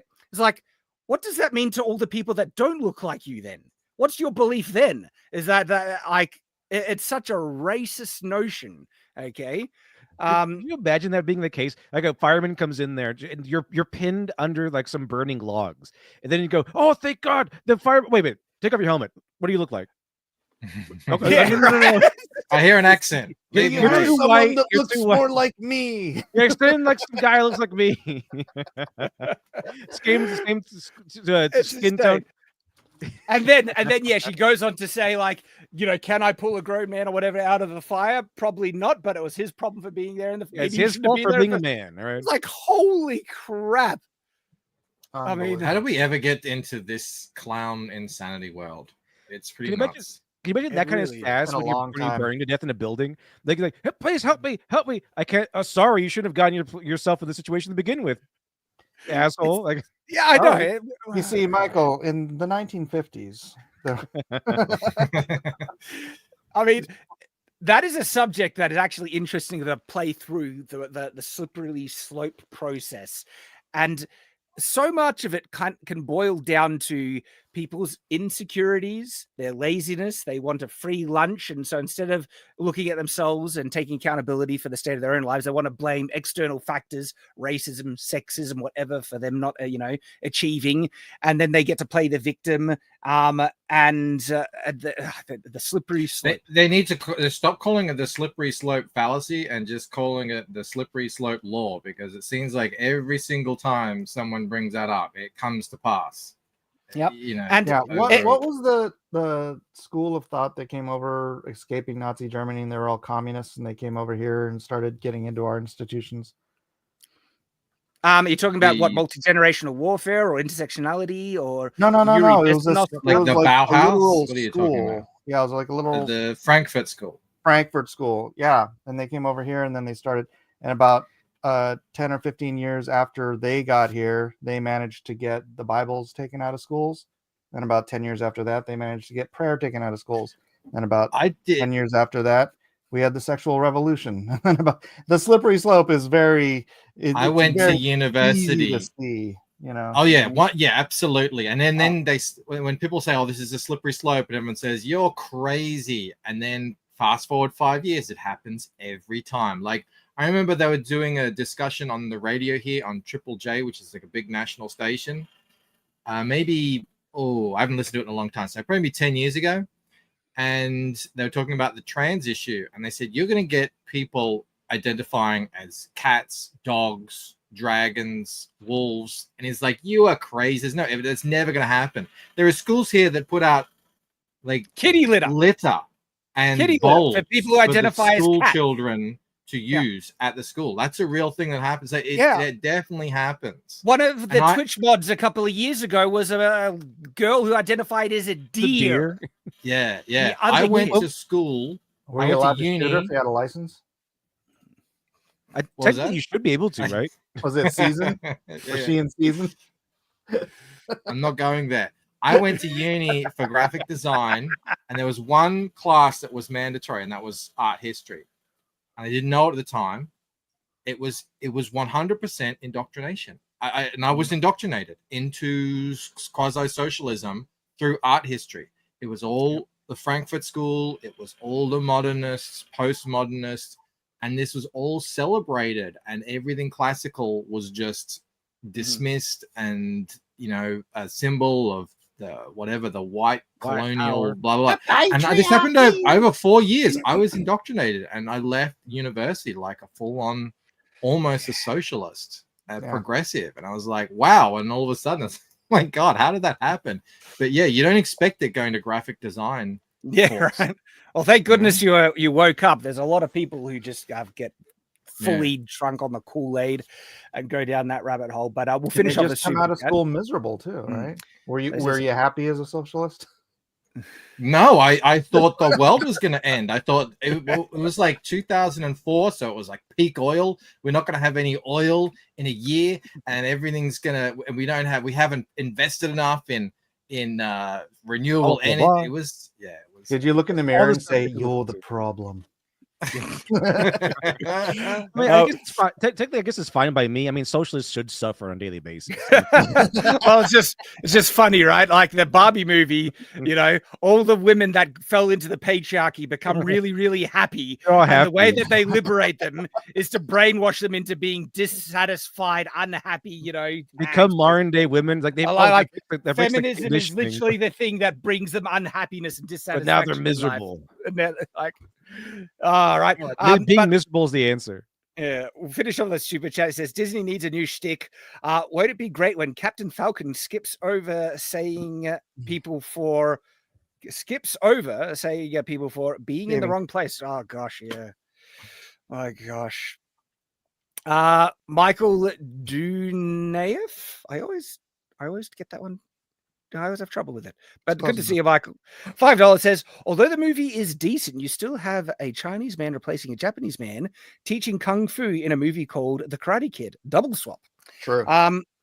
Is that the remake one? White kid becomes a black kid, or Japanese becomes Chinese. Mm-hmm. That was the Jackie Chan Karate Kid. Jaden Smith one. Yeah. There's a new Karate Kid one coming out. That's a kind of like a crossover between the show and that movie. Jackie Chan in it. I would not watch it unless I've watched a TV show, and I hear the TV show is fun, and so it's on my radar. I'm like 2 seasons behind on that thing. Yeah, I've only watched the first season. I loved it. I gave up after the 3rd season. It just sort of becomes a bit silly. I think it's like, how far can you stretch this idea? I mean, really, because it was pretty silly in the beginning. Yeah, but that's fine for a little bit, and then it's like, Well, maybe I'll get back onto it, but I wonder if that movie is going to be anything, because you would only want to watch it if you watch the show now. So, did you ever see the music video "Sweep the Leg, Johnny"? No, I have not. I think that's what actually got Karate Kid the show greenlit, because it was what's his face? Billy Zabka actually showed it to me at a con one time, and it's like. He gets up and what's his face is actually in it. Ralph Macchio's in it, but if you have time, look it up on YouTube. It's Sweep the Leg, Johnny, and it's before the Karate Kid, the new show, came out. Yeah, there was also lots of viral videos on YouTube for many years hypothesizing that Johnny was the good guy. Johnny is the Karate Kid. Yeah, and then that just sort of really took hold, and I think that would actually be a really good angle to kind of. You should do a video on that. All of that. Yeah. It'd be good for your channel. Do a short. The problem is, I do these shorts on these popular things like the From TV show, and then YouTube thinks, oh, your audience now are From people. So if I ever want to show them like a comic book thing, they're like, oh, your audience doesn't care about comic books. They want YouTube From videos. Mm-hmm. Yeah, I have issues like that as well. I was talking about it before you came on, that I made a video about the Naruto sword, and it doesn't recommend any of my other videos. It's going to recommend other Naruto stuff to the people that watch that video. Yeah. It's you really have to go super niche on this. Does anybody else here watch From? No. Did you watch Oh, the I whole did. thing, Michael? Yeah, I watched the whole thing. Yeah, it's like 50% good and 50% horrible. Yeah, it's very frustrating. It's a very frustrating show, but I still have faith that they're gonna pull it off. We'll see. Not banned account for 199 says MCU needs to do the Steve Rogers Hydra Cap story. No, it doesn't. They don't need to do that. Let's avoid that. But thank you, not banned account. Alexander Crossman for 4 months says that the show where the guy takes the Mickey out of windmills, yes, that is a Landman. And there's another scene with her, the activist lawyer, where he just basically, Yeah, explains. that's the one I saw with the windmills. Yeah, the windmills are just basically a complete waste of money. And it's actually it's great. It's a scam. It's a massive scam. It's interesting. The context is that the reason why they built the windmills is to power all the infrastructure for their drilling. Those windmills in the show are off grid; they're not connected to the grid. But it's because it's so hard to get power out to where they're drilling that's why they use it. He says, so there's a case, there's a use for them, but trying to replace oil is basically retarded. No, it's true that we have a casino out here, Acorn Casino. It's about 20 miles east of here. They have their own windmill, just one windmill right next to the casino. It's like, he says a line in the show where he says, this windmill is never going to offset the carbon footprint that was used to construct it, which is like bang based. Not only that, the windmill propellers are non-biodegradable. Yeah, they just go and they hide them in some giant. All these. I don't know if it's the same way you are, Shad, but here in Victoria they banned plastic bags at supermarkets. Yeah. So we all had to switch to paper bags, and in the interim, they were using these. They were trying to introduce other bags that were sort of like some recyclable biodegradable thing. It ended up being not, and the same with straws as well. Like they want to make straws like having heroin here. It's like you can get massive fines. It was one freaking turtle. This whole straw turtle thing was about one turtle with the straw. But there's plastic everywhere else. That you get in a plastic thing and the plastic but the straw. I have to cannot be apologize plastic. because this all started in California. No, like Australia doing all this all of climate this change bullcrap. stuff. Like we're such a small country. Like Australia trying to reel back on our like coal power plants, everything like that, doesn't do spit to offset the carbon produced in the world. And yet we're selling all our coal. We're selling all our coal to China, which is like, what are they going to do with it? Yeah, exactly. Exactly. Like it's the complete hypocrisy. It's like make little coal is too much carbon in the environment. Let's sell all our coal to China so they can burn it, benefit off it, and get energy from it. And I think the reports say that China is actually the real culprit behind all this stuff. Like the rest of the world, not really so much. It's China, but no, you got to put if you got somebody, and it's the U.S. If they do, if China is behind it, like. That is some like 3D chess right there. Let's get let's promote DEI and woke stuff in the other countries to ruin their economies so we can then benefit. I would 100% believe that. Then they'll make the good video games that will. That's what they're doing now. The good media, the good video games, the good stuff. Good energy. Like Marvel Rivals is Tencent. It's all China made, and it's one of the biggest video games ever. And it's so big just because it's not doing this DEI slop. It's got attractive characters in it with fun gameplay, and it's huge. And you see, they got Meta Sue Storm, where they said, "Oh, how come he looks like a man, but she looks like 16?" No, she does not look 16. It's growing my channel because I'm doing DC Rivals character designs. So DC characters as they would be designed for Marvel Rivals. Those two videos are like killing it. Oh, good stuff. Yeah. So thing is though, there are many Chinese kind of affiliated groups that are funding certain DEI stuff. And so maybe there's merit to this conspiracy, I would be 100% believing that has been a long-term project of theirs for many decades, especially here in Australia, because people kind of get shocked when they come here how woke it is and how feminist it is. And I mean, in the cities, when I go to Melbourne, holy crap, it's like entering another world. Luckily, I live in the country in Victoria where we don't see much of this crap, thank goodness. But when I go to the friggin' city, dude, I like try to avoid it. the premiere that made, you know, like put people in lockdowns and was just horrible. He's called Dictator Dan over here and everything like that. When I went to Melbourne, it was actually like a creator event. So it was held, they hired out a bar in Melbourne. And in the bar, no joke, there was a framed picture of Dan Andrews on the wall. And I was just like, holy crap, these people are lost. Like, he was the worst.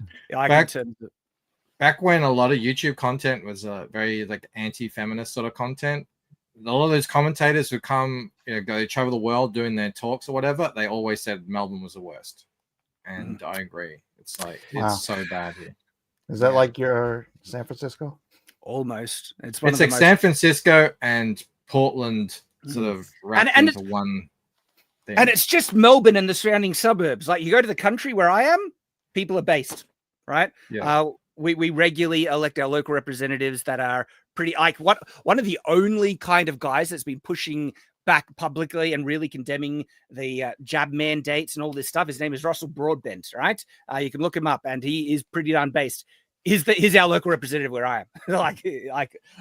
And so, but it's strange, huh? What is it about like city living that makes people? I don't know. It seems to be the same all over the world. Yeah. The more you're in the country, the more further away you are from because other you people, have to be independent. You are, yeah. Perhaps, I guess that's yeah.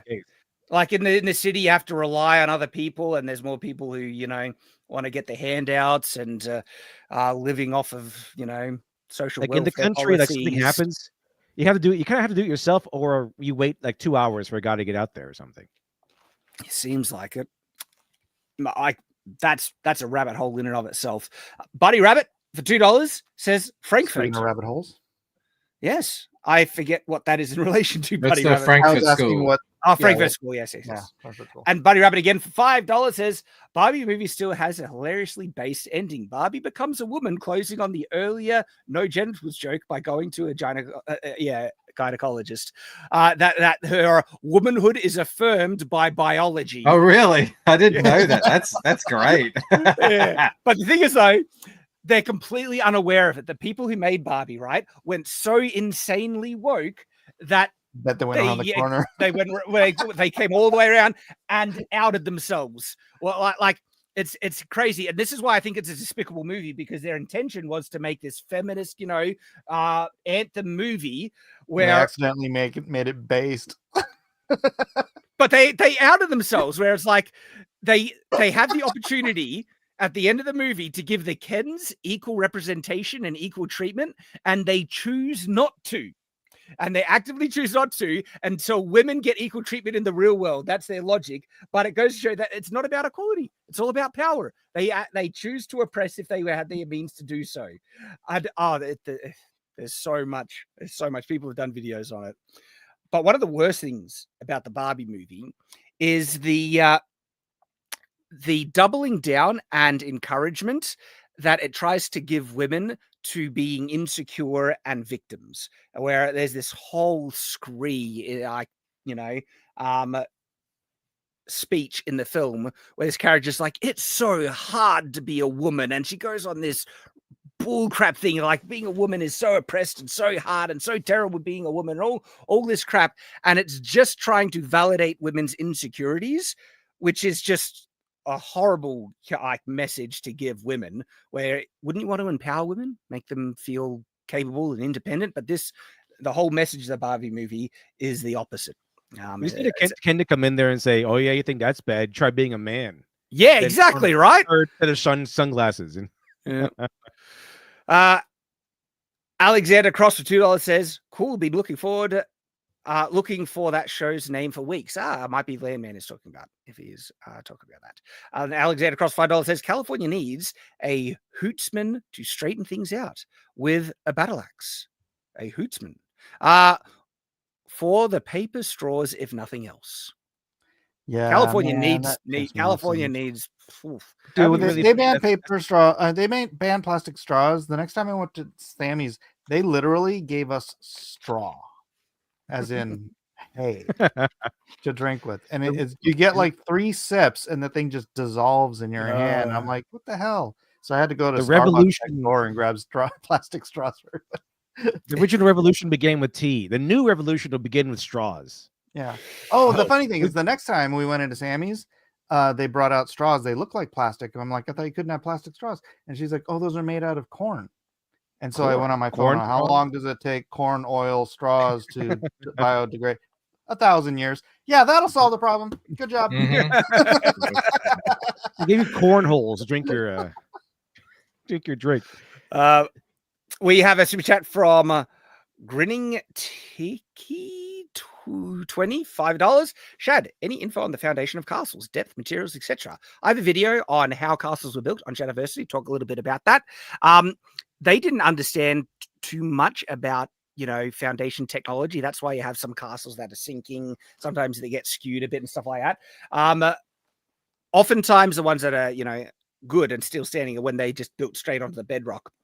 But there are some techniques that they did. That built the castles on Marsh Castle. The first one sank. The second one sank. The third one fell over, burned down, then sank. That's this one. The fourth one stayed up. Monty That's what you've got, lad. The strongest castle. Sometimes they did spread out the base, flare it out, which gave a larger footprint for it to rest on. But that was one of the parts of their technological understanding that was lacking on the need for, distributing the foundation load. Sometimes they got lucky, sometimes they didn't, and they suffered for it as well. Hope that helps though. And we are Harbringer for $10 says, giving you money to tell why I hate Daniel Andrews. Preach. He put a friend of mine into self-deletion watch during COVID, got beaten up by the police for daring to go outside. Hope hell exists just for him. Yeah, Daniel Andrews, he did legitimately evil crap during the lockdown. It's amazing that he's just walking around. He should be brought up to human rights violations. Amounts of money. Oh, gosh. It's all come out that he hit that bike rider or whatever, and it's like, but people don't really. They're trying to memory hole just how bad it was. I mean, it was so awful. bad it beggars belief. People don't even believe or remember how bad it got here. And I'm not in Melbourne. I'm about 20 minutes out of Melbourne City, but it was full on V for Vendetta. Yeah, and even the crazy. Police, instead of their normal uniforms, they gave them these black and red uniforms to patrol the streets in, just like in V for Vendetta. Oh, come It was on. crazy. Red It's on the nose. Yeah, it was nuts. Right? You need their strength, mate. Right? It got You need bad. your faith. All righty. So we have a Captain America trailer to try and react to. Let's see if Fantastic. while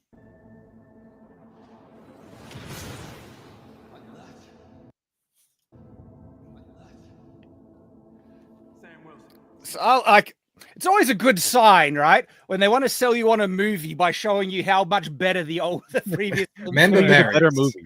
Remember this one? Like, Remember how not a good we used to sign. be? Yeah, remember how good things used to be. This movie isn't That was it? a great scene, there were he was kept chase. Yeah, it was great. Remember that? Yeah. Yeah, he's gone. Yeah, he's not in this film. Here's some corporate slop for you. I'll do my best. That's why it's yours. Yeah, all you are is Joe doubling Biden. down and reiterating that he is not worthy of the shield and he doesn't deserve to have this role. I think he isn't. Bucky is, though. Yeah, Bucky should have.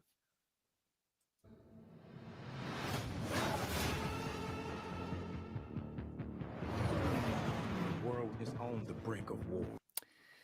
Is that standing with? Gee, I don't know who that is. That looks like I was going to say Black Panther, but he should be dead. So I don't know, some random person. Maybe I'd be kind of base if Steve Rogers comes Oh, back. hey, you see with these things in the background? That's the fingers. I'm pretty sure these are the fingers of the hand of the in the Eternals. The Celestial Celestial. I was about to say, is that they're finally gonna do something with that? Yeah, and from what I've heard, it is the source of adamantium. This is where adamantium comes from in the MCU now. Is this Okay. All right.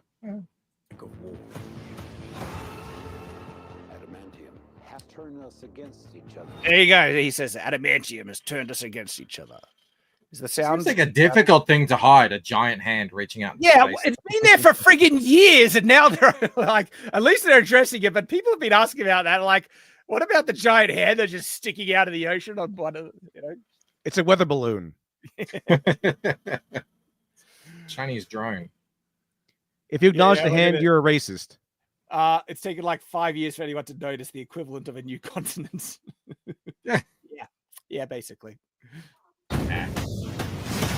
It's Captain America's job to fix that. It's my job to fix it. You're not Captain America. See why that is like, it's Captain America's job to fix it. And because the people who made this know that people think Captain America is who he is, Steve Rogers is like, it's my job to fix this. They're trying to remind you that You're very insecure. He's Like, Captain very America? childish. Yeah, I know. He's not Captain America. I reject it. Captain America is Steve Rogers. Falcon is Falcon. To fix it. I want you, Captain America, to help me rebuild the Avengers. Dude, that was interjected. That was Yeah? edited. The Captain America. Listen to it again. The cadence changes. Captain America. Oh yeah, that's Captain America. That sounds like when I do a bad take on a video, and I'm like, I'm going to record this again. By the way, audience, this is Captain America, in this case you forgot. Yes. This is Yeah, Captain like have a America. name The tag. clock in the This is background Captain flicks back America. for a second.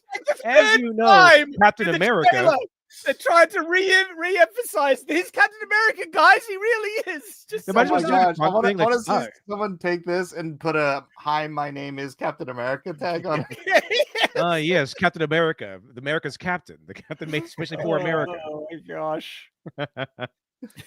Oh, by the way, he's Captain America. I don't know if you knew that. Yeah, dude, we'll see if it comes up again. Work with me, Sam. We'll show the world a better way forward. And that's the assassination attempt. They were like, they were sweating bullets because this trailer dropped shortly before. Not this trailer, different trailer before the assassination attempt on Trump. And that Disney were like, I want the soldiers to be going in there and say, "It's him. It's Captain America. Get him." Yes. I see him. He has the star now. Yes, that's the one. It's like, I wish there was someone in the film where he like comes up, "I'm Captain America," and a little kid's like, "Isn't Captain America white?" So it's just like, that's just like, you're not Captain America. They're just gonna add. They're gonna add George Lucas style. They're gonna have things just flying in front of people's mouths so that you can't see it move. And they'll go, "Captain America, Captain America." Captain America. It's him, Captain America. I bet you if they did have a kid say, "Isn't Captain America supposed to be white?" Like Sam Wilson's Captain America would break his bones and steal the kid's motorcycle.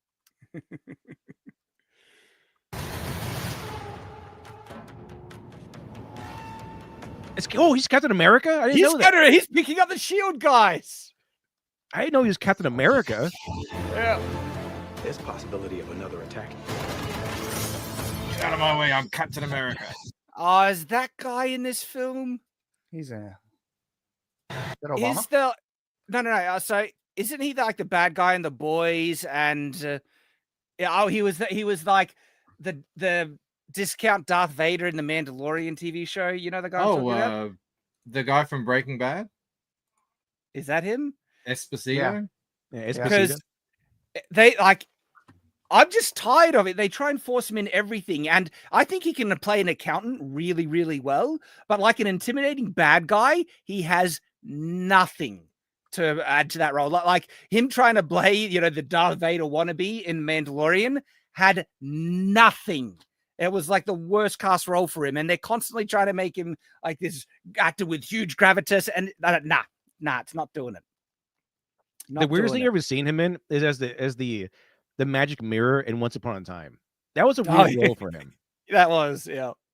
But that looks like him. Your inner circle's been compromised. Let me fix it. You're not Steve Rogers. Oh, that's true. But it's also not Captain America. You're not Captain America. Sam Wilson's Captain America. You are not Captain America. Now, if they didn't have Esposito in here and instead had Denzel Washington, I would 100% go see this movie. Possibly, yeah. There are the fingers of the Eternal. There. Right. Yeah, you can see it. I'm not. Yeah, I'm not Steve Rogers. But I am Captain America. I'm Falcon, Captain America. Ah.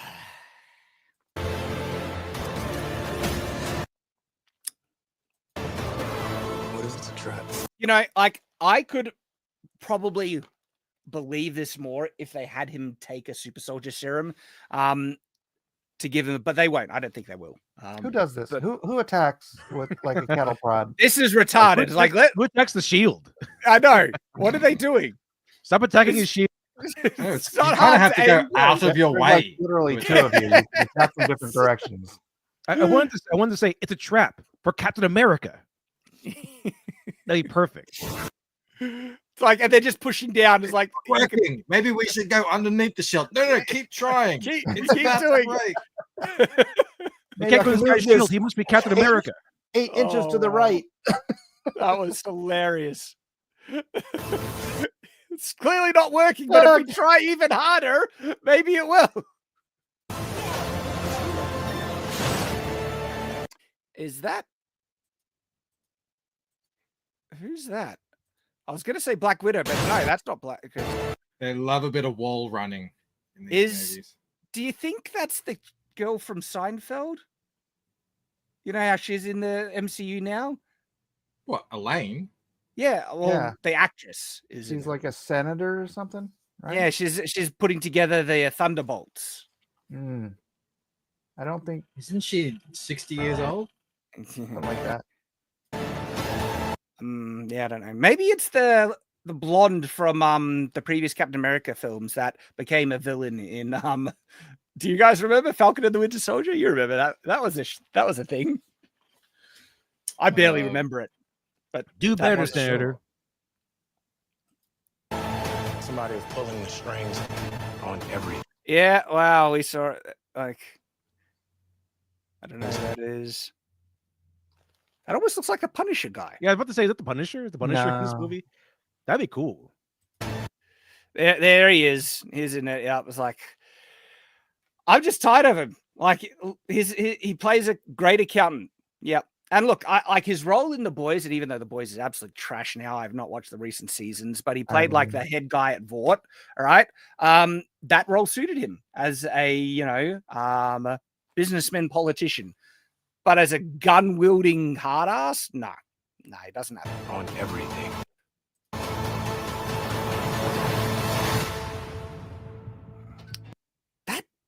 He really does look like the Punisher dude. Yeah, like young Punisher. Only, Like I don't think it's an. Yeah, I don't know. Captain America. You don't even Oh know yeah, it's Captain America. Yeah. Remember, by the way, Captain America, that's- he's in the dark, so they can just put in the lines. Yeah. Who is this Yeah. guy? It's Captain America. Red Hulk. You want me? Make superheroes great again.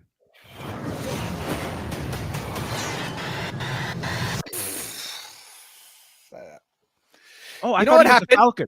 You know I what thought would it was happen Falcon if the he MC. chopped a car in half like that? The sides Kills would just the hit his body and could crush him. Like cutting it in half wouldn't push it. I just thought it'd be Why- funny if there's someone in the car and he killed the person inside of it. But no one was sitting in the middle seat. Freak of blood. Like, I don't think the Red Hulk would like check first, you know. I don't think he's like, oh, is there anybody in this car? Okay, I could throw it. Couldn't he just jump over it? Wow. I have zero interest in this film. I'll watch it because I'm going to review it. And that's my job. But if not, would not give a crap. Yeah. I'm gonna go ahead and skip that one. I don't think I've seen anything from Marvel since season 2 of Loki. And I just was like, I'm out. See you later. I think they should have just shelved everything for like 10, 15 years. Let it sit. You know, let another generation say, when are we going to get our MCU?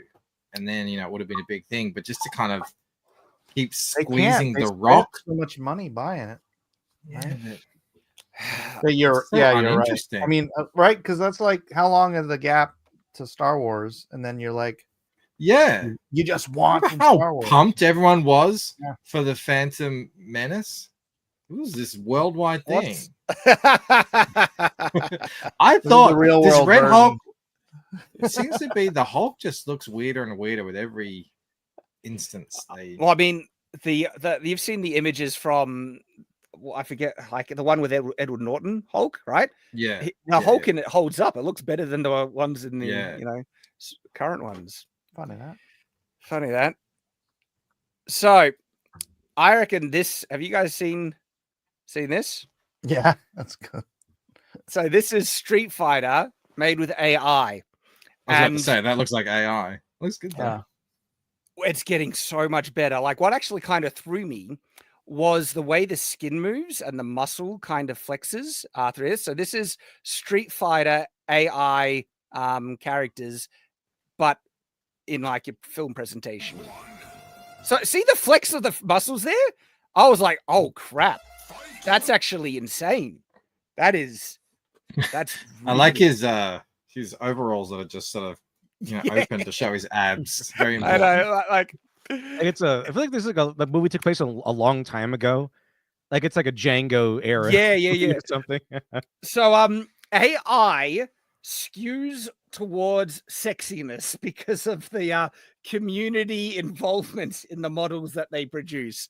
And so what they've done here is probably used one of the better realism models, which, like I said, usually always skew towards sexiness because let's just say there's a certain market in the AI field, even though it's all open source, they're not actually selling this stuff.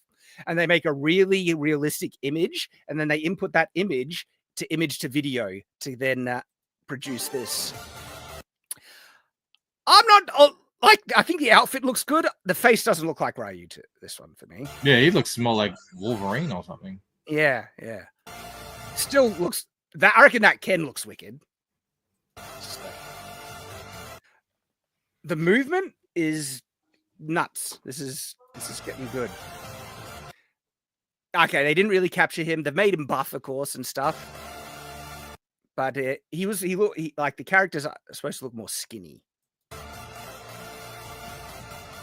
Did I tell you? Well, there you go. Skinny. The AI has a preference. I mean, it's Cammy. Yeah, well, I mean, yeah, have a look at Cammy's original outfit. So She's a little too thin for Cammy. Yeah. she does look a little too thin. Probably That's the thing with AI is you can type in all this stuff and you can try and hone it down, but it's gonna give you what it's gonna give you, and even if you have a slightly different idea, it's really hard to unless you shave put it. in the effort. Yeah, Michael, I I'm not haven't sure. put in the effort. Oh, well, I'm not sure if you know, I love AI art and I use it as a tool to complement my own kind of designs and stuff. Yeah, I know, sure. Right.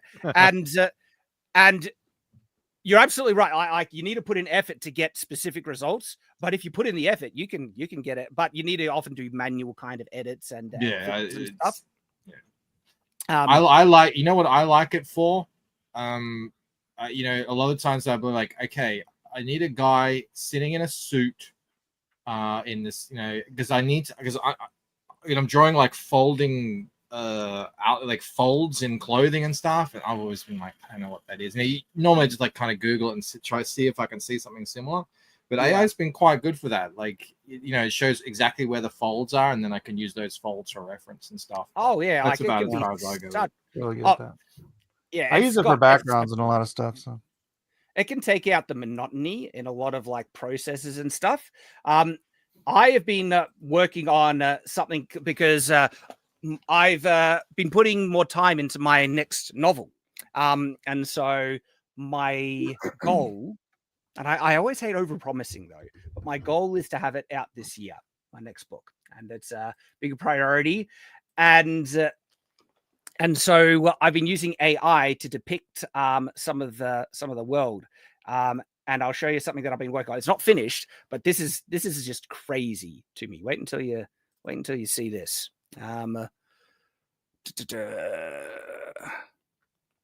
So it needs to load up because it's a bloody big image. It doesn't want to load. Hang on, bear with me. I'll get it there.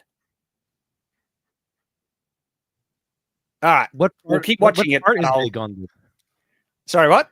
What parts are big on this image? Well, wait.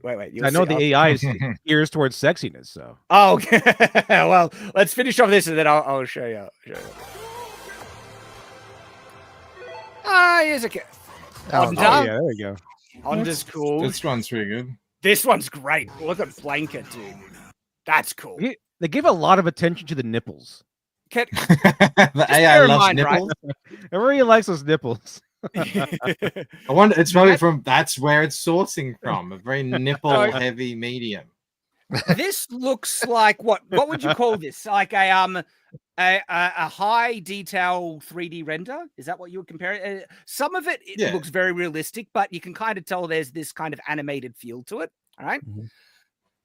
To make this manually, would take ages. You would also need you need to know how to do it. Essentially, it feels to me like to know how to make that, you would need to know a lot of different programs and be very artistic. I could probably just do that in Blender. It'll take ages. I don't know Blender. It would take a while. Take a lot of work. So, all right, let's keep. Fighters the world has ever known. Gather your courage and prepare to battle your opponents in a bare knuckle brawl. Bad. Vega. So Chun-Li. No, that's not Chun-Li. That's not really Chun-Li. No. Look, the thighs are little thighs. That's what I was thinking. Yeah, exactly. Where are the 3 times the size of that? The thighs are special because they're the guy's fetish. So you got to get those thighs right. That looks like Brolin a little bit. Yeah. Very long. Okay, Akuma. Akuma, okay. Akuma looks good. That looks wicked. Zangief. But why is he crouching down? Like he looks like he's pouting. He's in timeout or something. Yeah. Why is Zangief sitting He's like just getting ready? Getting ready. Psyching himself up. It was my sandwich. That's bad. The outfit's wrong, but the undead and vibe is good. Yeah. That was undead. So, all right. Of course. Cool. I like that. So in terms of getting some specific stuff out of AI, I'll show you a little thing that I've been working on. Now, it's not finished. The final product is going to take a lot of manual work to finish it off. But so this is not AI, right? This is a 3D model I made in SketchUp, and then I photo bashed everything together. And so this is a photo bash guide for the AI. And this is blurry, but that's because it's having trouble. So you give this to an AI program and it does something with it? Is that how it works? Yes. Have a look what I turned this into. And then zooming in and zooming in and zooming in. Have a look at this. How insane is this? So does it do it everything in one thing, or do you do this actually took so I thought maybe over 100 hours to do, only because I had to learn how to do, because you need to figure out, like, this is new technology, there's no tutorials on this, and so I had to do a lot of experimentation with ControlNet and models to figure out how to even get this far. And it's not finished because it looks a little too flat. Like, this tower here shouldn't be casting a shadow on this thing, and again, that makes it look like they're too close. And so I'm already manually taking away the shadows and fixing up a lot of the stuff. Like, this tower has too strong a shadow here, and I'm going to be fixing up by hand, right? And so this is not actual just AI. This is an AI assisted piece with a lot of manual illustration that I'm using together in conjunction, and it's gonna look friggin' amazing by the end. What's it for? This is going to be. I'm going to make I hope to. if I have the time, this is the castle in my novel, and I've designed it, and so I want to make a visual companion for the novel that people can purchase as an additional optional purchase, which is going to have really high quality images of the book, scenes from the book, the castles, the characters, and everything. This was hard to do because AI has a lot of trouble with solid geometry, especially straight lines and stuff like that. If you try and get it to do castles, to get it to do the matriculations and corbels and crenellations correctly, unless you know what you're doing and you've learnt the skills of how to use this technology and everything, you will never get these results. Like it took me lots of work and effort and research to learn how to do this. But once I figured out the techniques, well, the results speak for themselves. And this isn't even done. The final result is going to look even better. It's going to look crazy. And again, that, like the resolution on this, guys, look at this. In my day job, I use some AI on images. So if I need it's a square image and I need a horizontal. And I used to use like, just different sort of proto AI fill tools and stuff in Photoshop. Whereas now you can use generative AI, except sometimes it's like, okay, extend this wall, and it's like it'll just put in a random wall. It's not like a random lamp or something. We're like, I didn't ask for that. It's like, yeah, this is a wall. You want a lamp here? You want I don't know, whatever, a curtain hanging here or something. Yeah. The people who will benefit most from AI art will actually be artists that know how to tell it what it wants and also do the manual edits and guides and use it as an assistive tool. And as a result, you can do some pretty cool stuff. Yeah, I'm 100%. Look, I support AI. I use AI. I do get a little irritated. I got in a tiff today with some dude who's like saying, because there's AI assistants and there's AI art, and it's like if you're just going on and you're saying, "Draw me a unicorn," you're not an artist. The computer's the artist, right? But like what Shad's doing, he spends ridiculous numbers of hours crafting stuff and putting it together, and usually he starts from a base that he drew or he created, exactly. And then AI is a great assistant, but it's like if you're just gonna put a prompt in, don't call yourself an artist, please. Yep. Case in point, these are my drawings, so these are hand drawn by me, and this is what I turn them into with AI, and it's just so much fun, man. I just love and this is not just one-click generations either. A lot of these took many hours work doing manual edits, manual guidance, and all this stuff. And I have a full video showing the tutorial of how I made this guy from this drawing, all manual. And like the sword is holding here, that's a 3D model. I made that sword, and so all the designs are 100% mine, and you can use it as an assistive tool. And so this is how you can get specific results when you want exactly your character depicted as is. If you know what to do and how to guide it, you can. What's that sword made of? It's made of like microfiber or something, or carbon fiber. Oh, his sword was what's it made out of? It's like a type of advanced carbon fiber because it projects an energy blade along the edge, and I've got the full image. This is the full image here, and I'll add that to stage. So this is the full image, and this is actually 100% my design. Where he's wearing it's like a mix between medieval sci-fi. He's wearing an exoskeleton suit. And so this is the sword actually extends into like a giant two-handed sword. I do like big swords. Big swords are in right. You cannot lie. Yeah, I've always loved giant swords. Here is the how the sword works. And so this is the first thing, and then the sides extend forward, and then the handle extends and it flips out. And so this is the first configuration, and that's it. Here's a question for you, Shad. Go. What's the deal with those giant swords that they dig up? Like the insanely massive ones that are, I don't know, 12 foot long or something. You've seen They them? made those for giants. They made those for Are you giants. talking about bearing swords? I got no idea.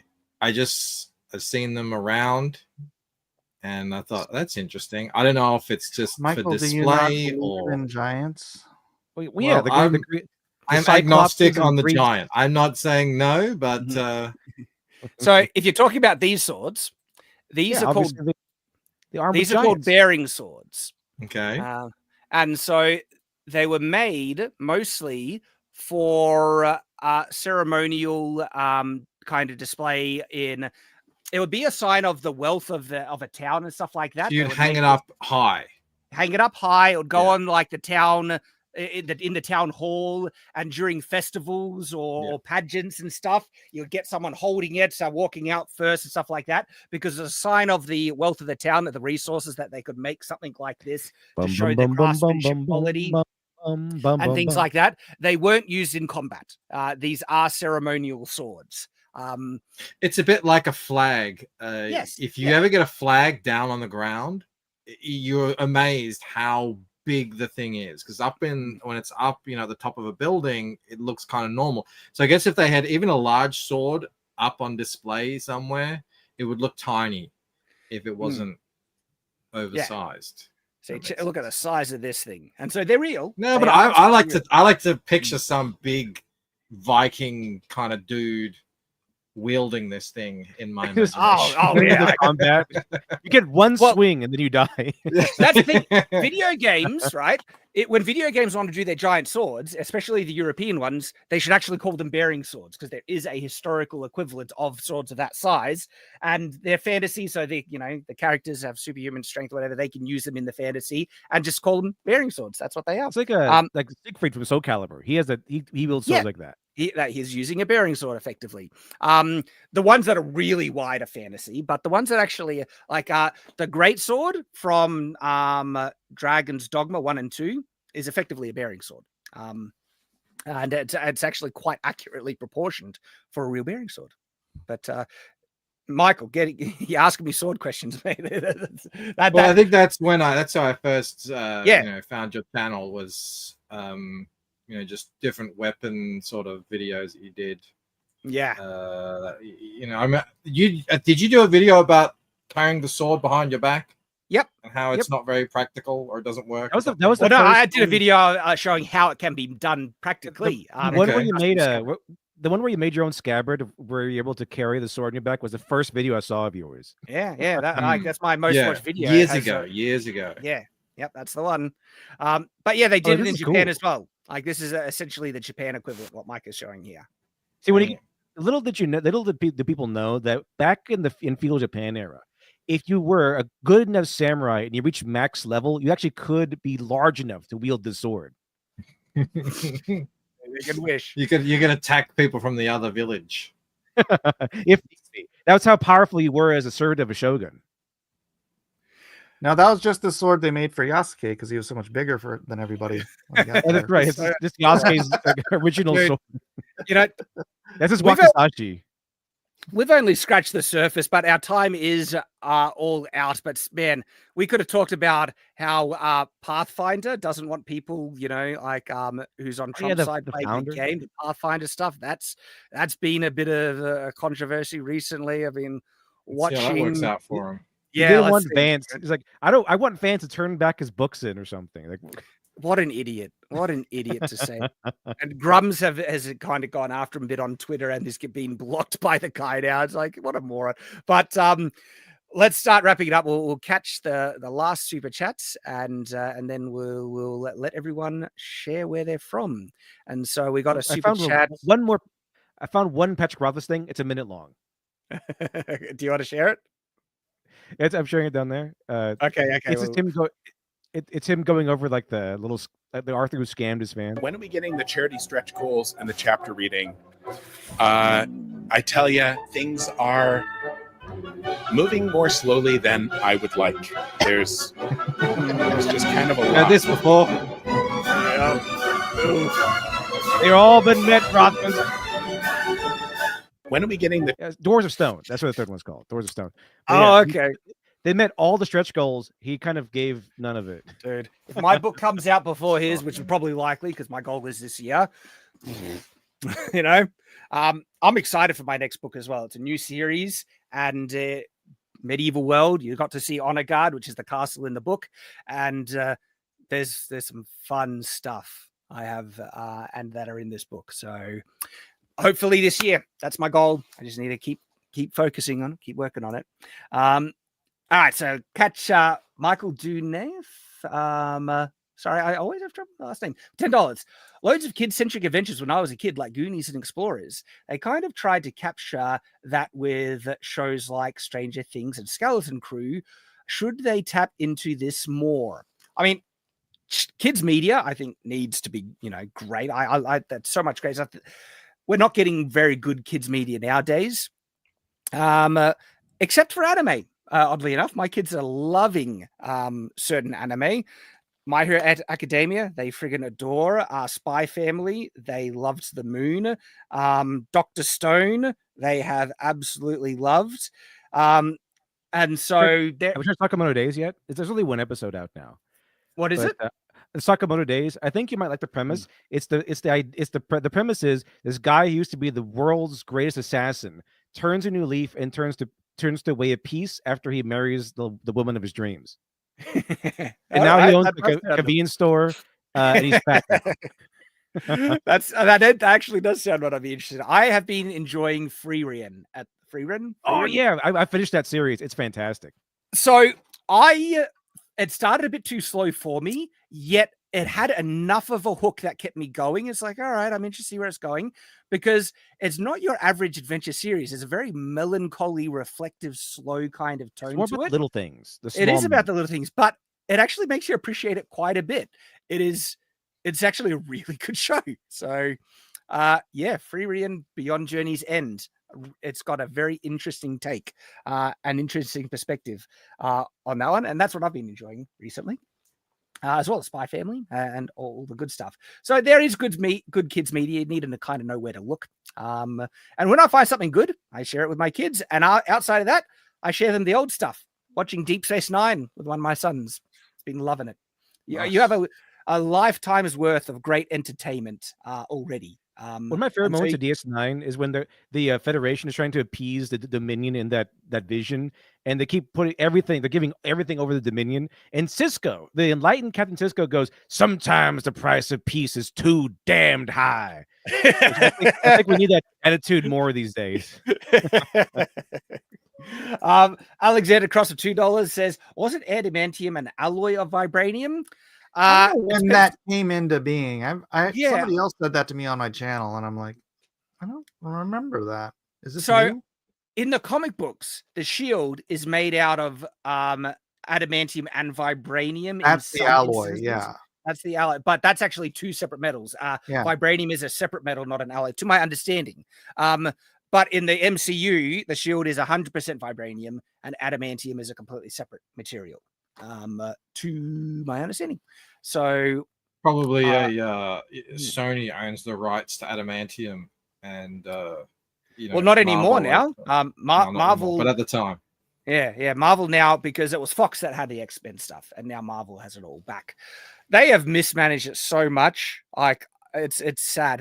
They've almost perfectly destroyed the goodwill and what they built up through Infinity War and Endgame. They're gonna kind of try and reset stuff with Secret War and Fantastic Four. We will see. I think Brave New World is dead on arrival, and there's no hope for that. I think Thunderbolts is going to bomb massively, even if it is good, because just no one knows what the Thunderbolts is, unless it gets crazy good word of mouth, and it's like a Guardians of the Galaxy kind of deal, because no one knew who Guardians of the Galaxy was in the mainstream or the normie audience, and that took off. But that was when people were just more interested in the MCU. MCU is now. So, I don't think they're going to do anything. Fantastic Four is... it almost seems like Fantastic Four might be the make or break for Marvel. If that does not course correct things, it's done. And then I don't think they could do anything unless rebooting the whole thing, perhaps putting it on ice. We'll have to wait and see. we'll have to wait and see. Arnold for $10 says, one thing I don't see people mentioning when they talk about Shadiversity YouTube views is that other big sword channels like Skull and Sellsword Arts get similar views. They've been struggling for ages, actually. It's something that's been consistent across the board for sword related content where YouTube has just not been pushing it. It's just too bad, which is odd because shorts, sword related shorts get crazy views. So much so that I've had to start doing them again. I wouldn't have imagined I would have gone looking for sword content when I found your channel. It must have been recommended to me. It just would have been like, there's still a huge audience interested in it. If there wasn't an audience interested in that content, it would be impossible for me to get, videos that have 500,000 views, which I have gotten, even in the recent times. But they're the few and far between exceptions. It's just those are the ones that the algorithm, graciously decides to recommend and give impressions to. Because I've looked at the analytics, even my videos that get very little views, their conversion, which means the amount of views they get versus the amount of recommendations they get, are equal or higher than my higher viewed videos, which means if they just got the same amount of recommendations, they would easily get as many views because the people are interested in watching them. YouTube is just prioritizing different content. The algorithm has shifted and has really been killing off this actual kind of genre of content across the board. Like I said, like Metatron has been doing pretty good, but his sword and historical related videos are getting fewer views than mine. It's when he kind of does interesting cultural kind of related content that his views get really good. And so, views across the board for our genre has just been getting killed off. Over the years, have you noticed different like spikes and valleys when, depending on what popular shows are out, like when the Game of Thrones stuff is out, does it go up because there's some more interest in medieval weapons and stuff? I mean, yes and no. If you do a video that's related to the topic, it does well, but that doesn't necessarily boost the content because everyone's after that, like just, regular sword related content. It used to get pushed more generally just on YouTube several years ago. Because I remember a while ago, your boob armor video just shot up out of the blue. Yeah. What was that? Boob armor video. No, I don't think so, but it's just, no, it was boob armor. You said it was one of your older videos, and then like something somewhere there was some boot. Maybe it was the Lord of the Rings thing. No, Anita Sarkeesian criticized the boob armor in Mandalorian. And then it shot back up again. Yeah. Well, that had a lot of that caused a bit, trending topic, and so I made a video on that, and it got attention because of that. So you can capitalize on certain trends and stuff. Yeah. But general interest actually is still there. The audience is still there if they get the recommendations. YouTube is literally just been crushing this type of content. It's not the first time it's done it. It changed its algorithm, which destroyed animation channels back in the day, if you remember that. And so you just have to adapt and survive. I'm doing what I can. And if not, I'll have to look at doing something. I'm focusing on my next book. Is kind of a thing that Shadlands will become a farm. Maybe. But thank you for the super chat, Arnold. Anime fan 3794 for 99 says, sending Shad money to tell LitDev, due to the way the Rune Lord session tonight went, you've got some voice lines coming your way. You will get to ham it up due to what the lines were. All right, LitDev. Sounds good. Got something exciting for. And Alexander Cross $5 says, I think as Wolverine's bones, that was the alloy, accidentally not Cap's shield because they were never able to replicate it. Interesting. I actually don't know that. I always thought it was. I don't know. All the time I read comics as a kid until through college, it was Wolverine's bones were just adamantium. Well, they kind of rewrote. Didn't they rewrite Wolverine's backstory like 4 billion times? They could just, I think it might be one of the retcons or alternate versions, which might be the case. Thank you very much for the super chat. All right, guys, we're going to start to wrap up. Mike, you got something to share with us as you're signing off. Yeah, well, this is just an example of what I've been doing.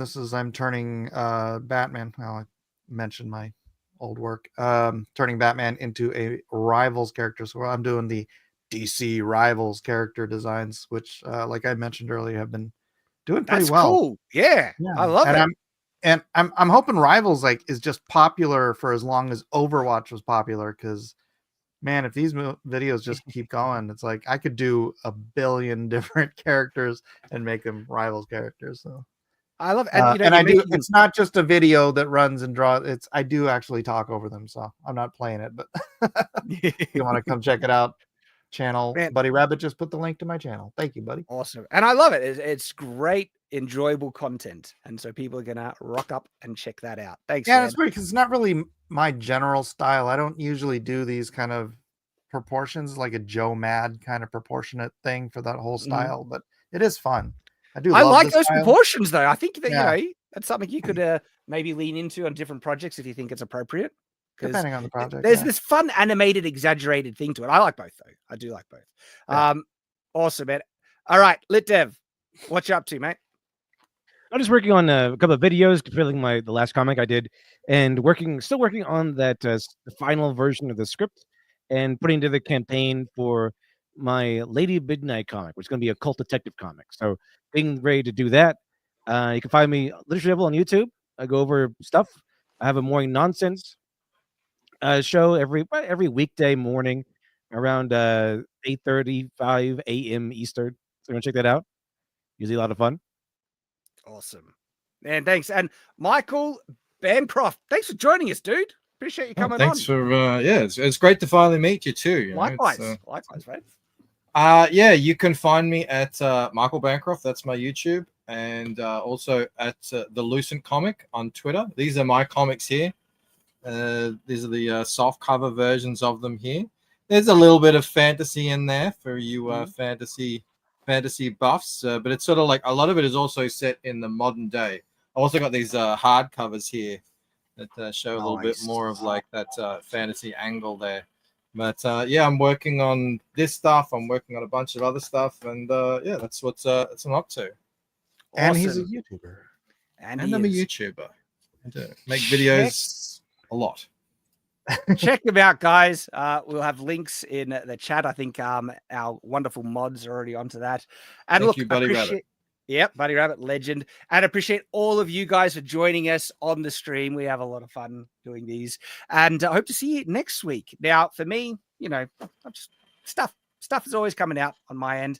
I am planning with doing a video for Night's Watch this week. It depends if I got time. I'm still technically on my break. And so my help isn't around. So just doing what I can in the meantime.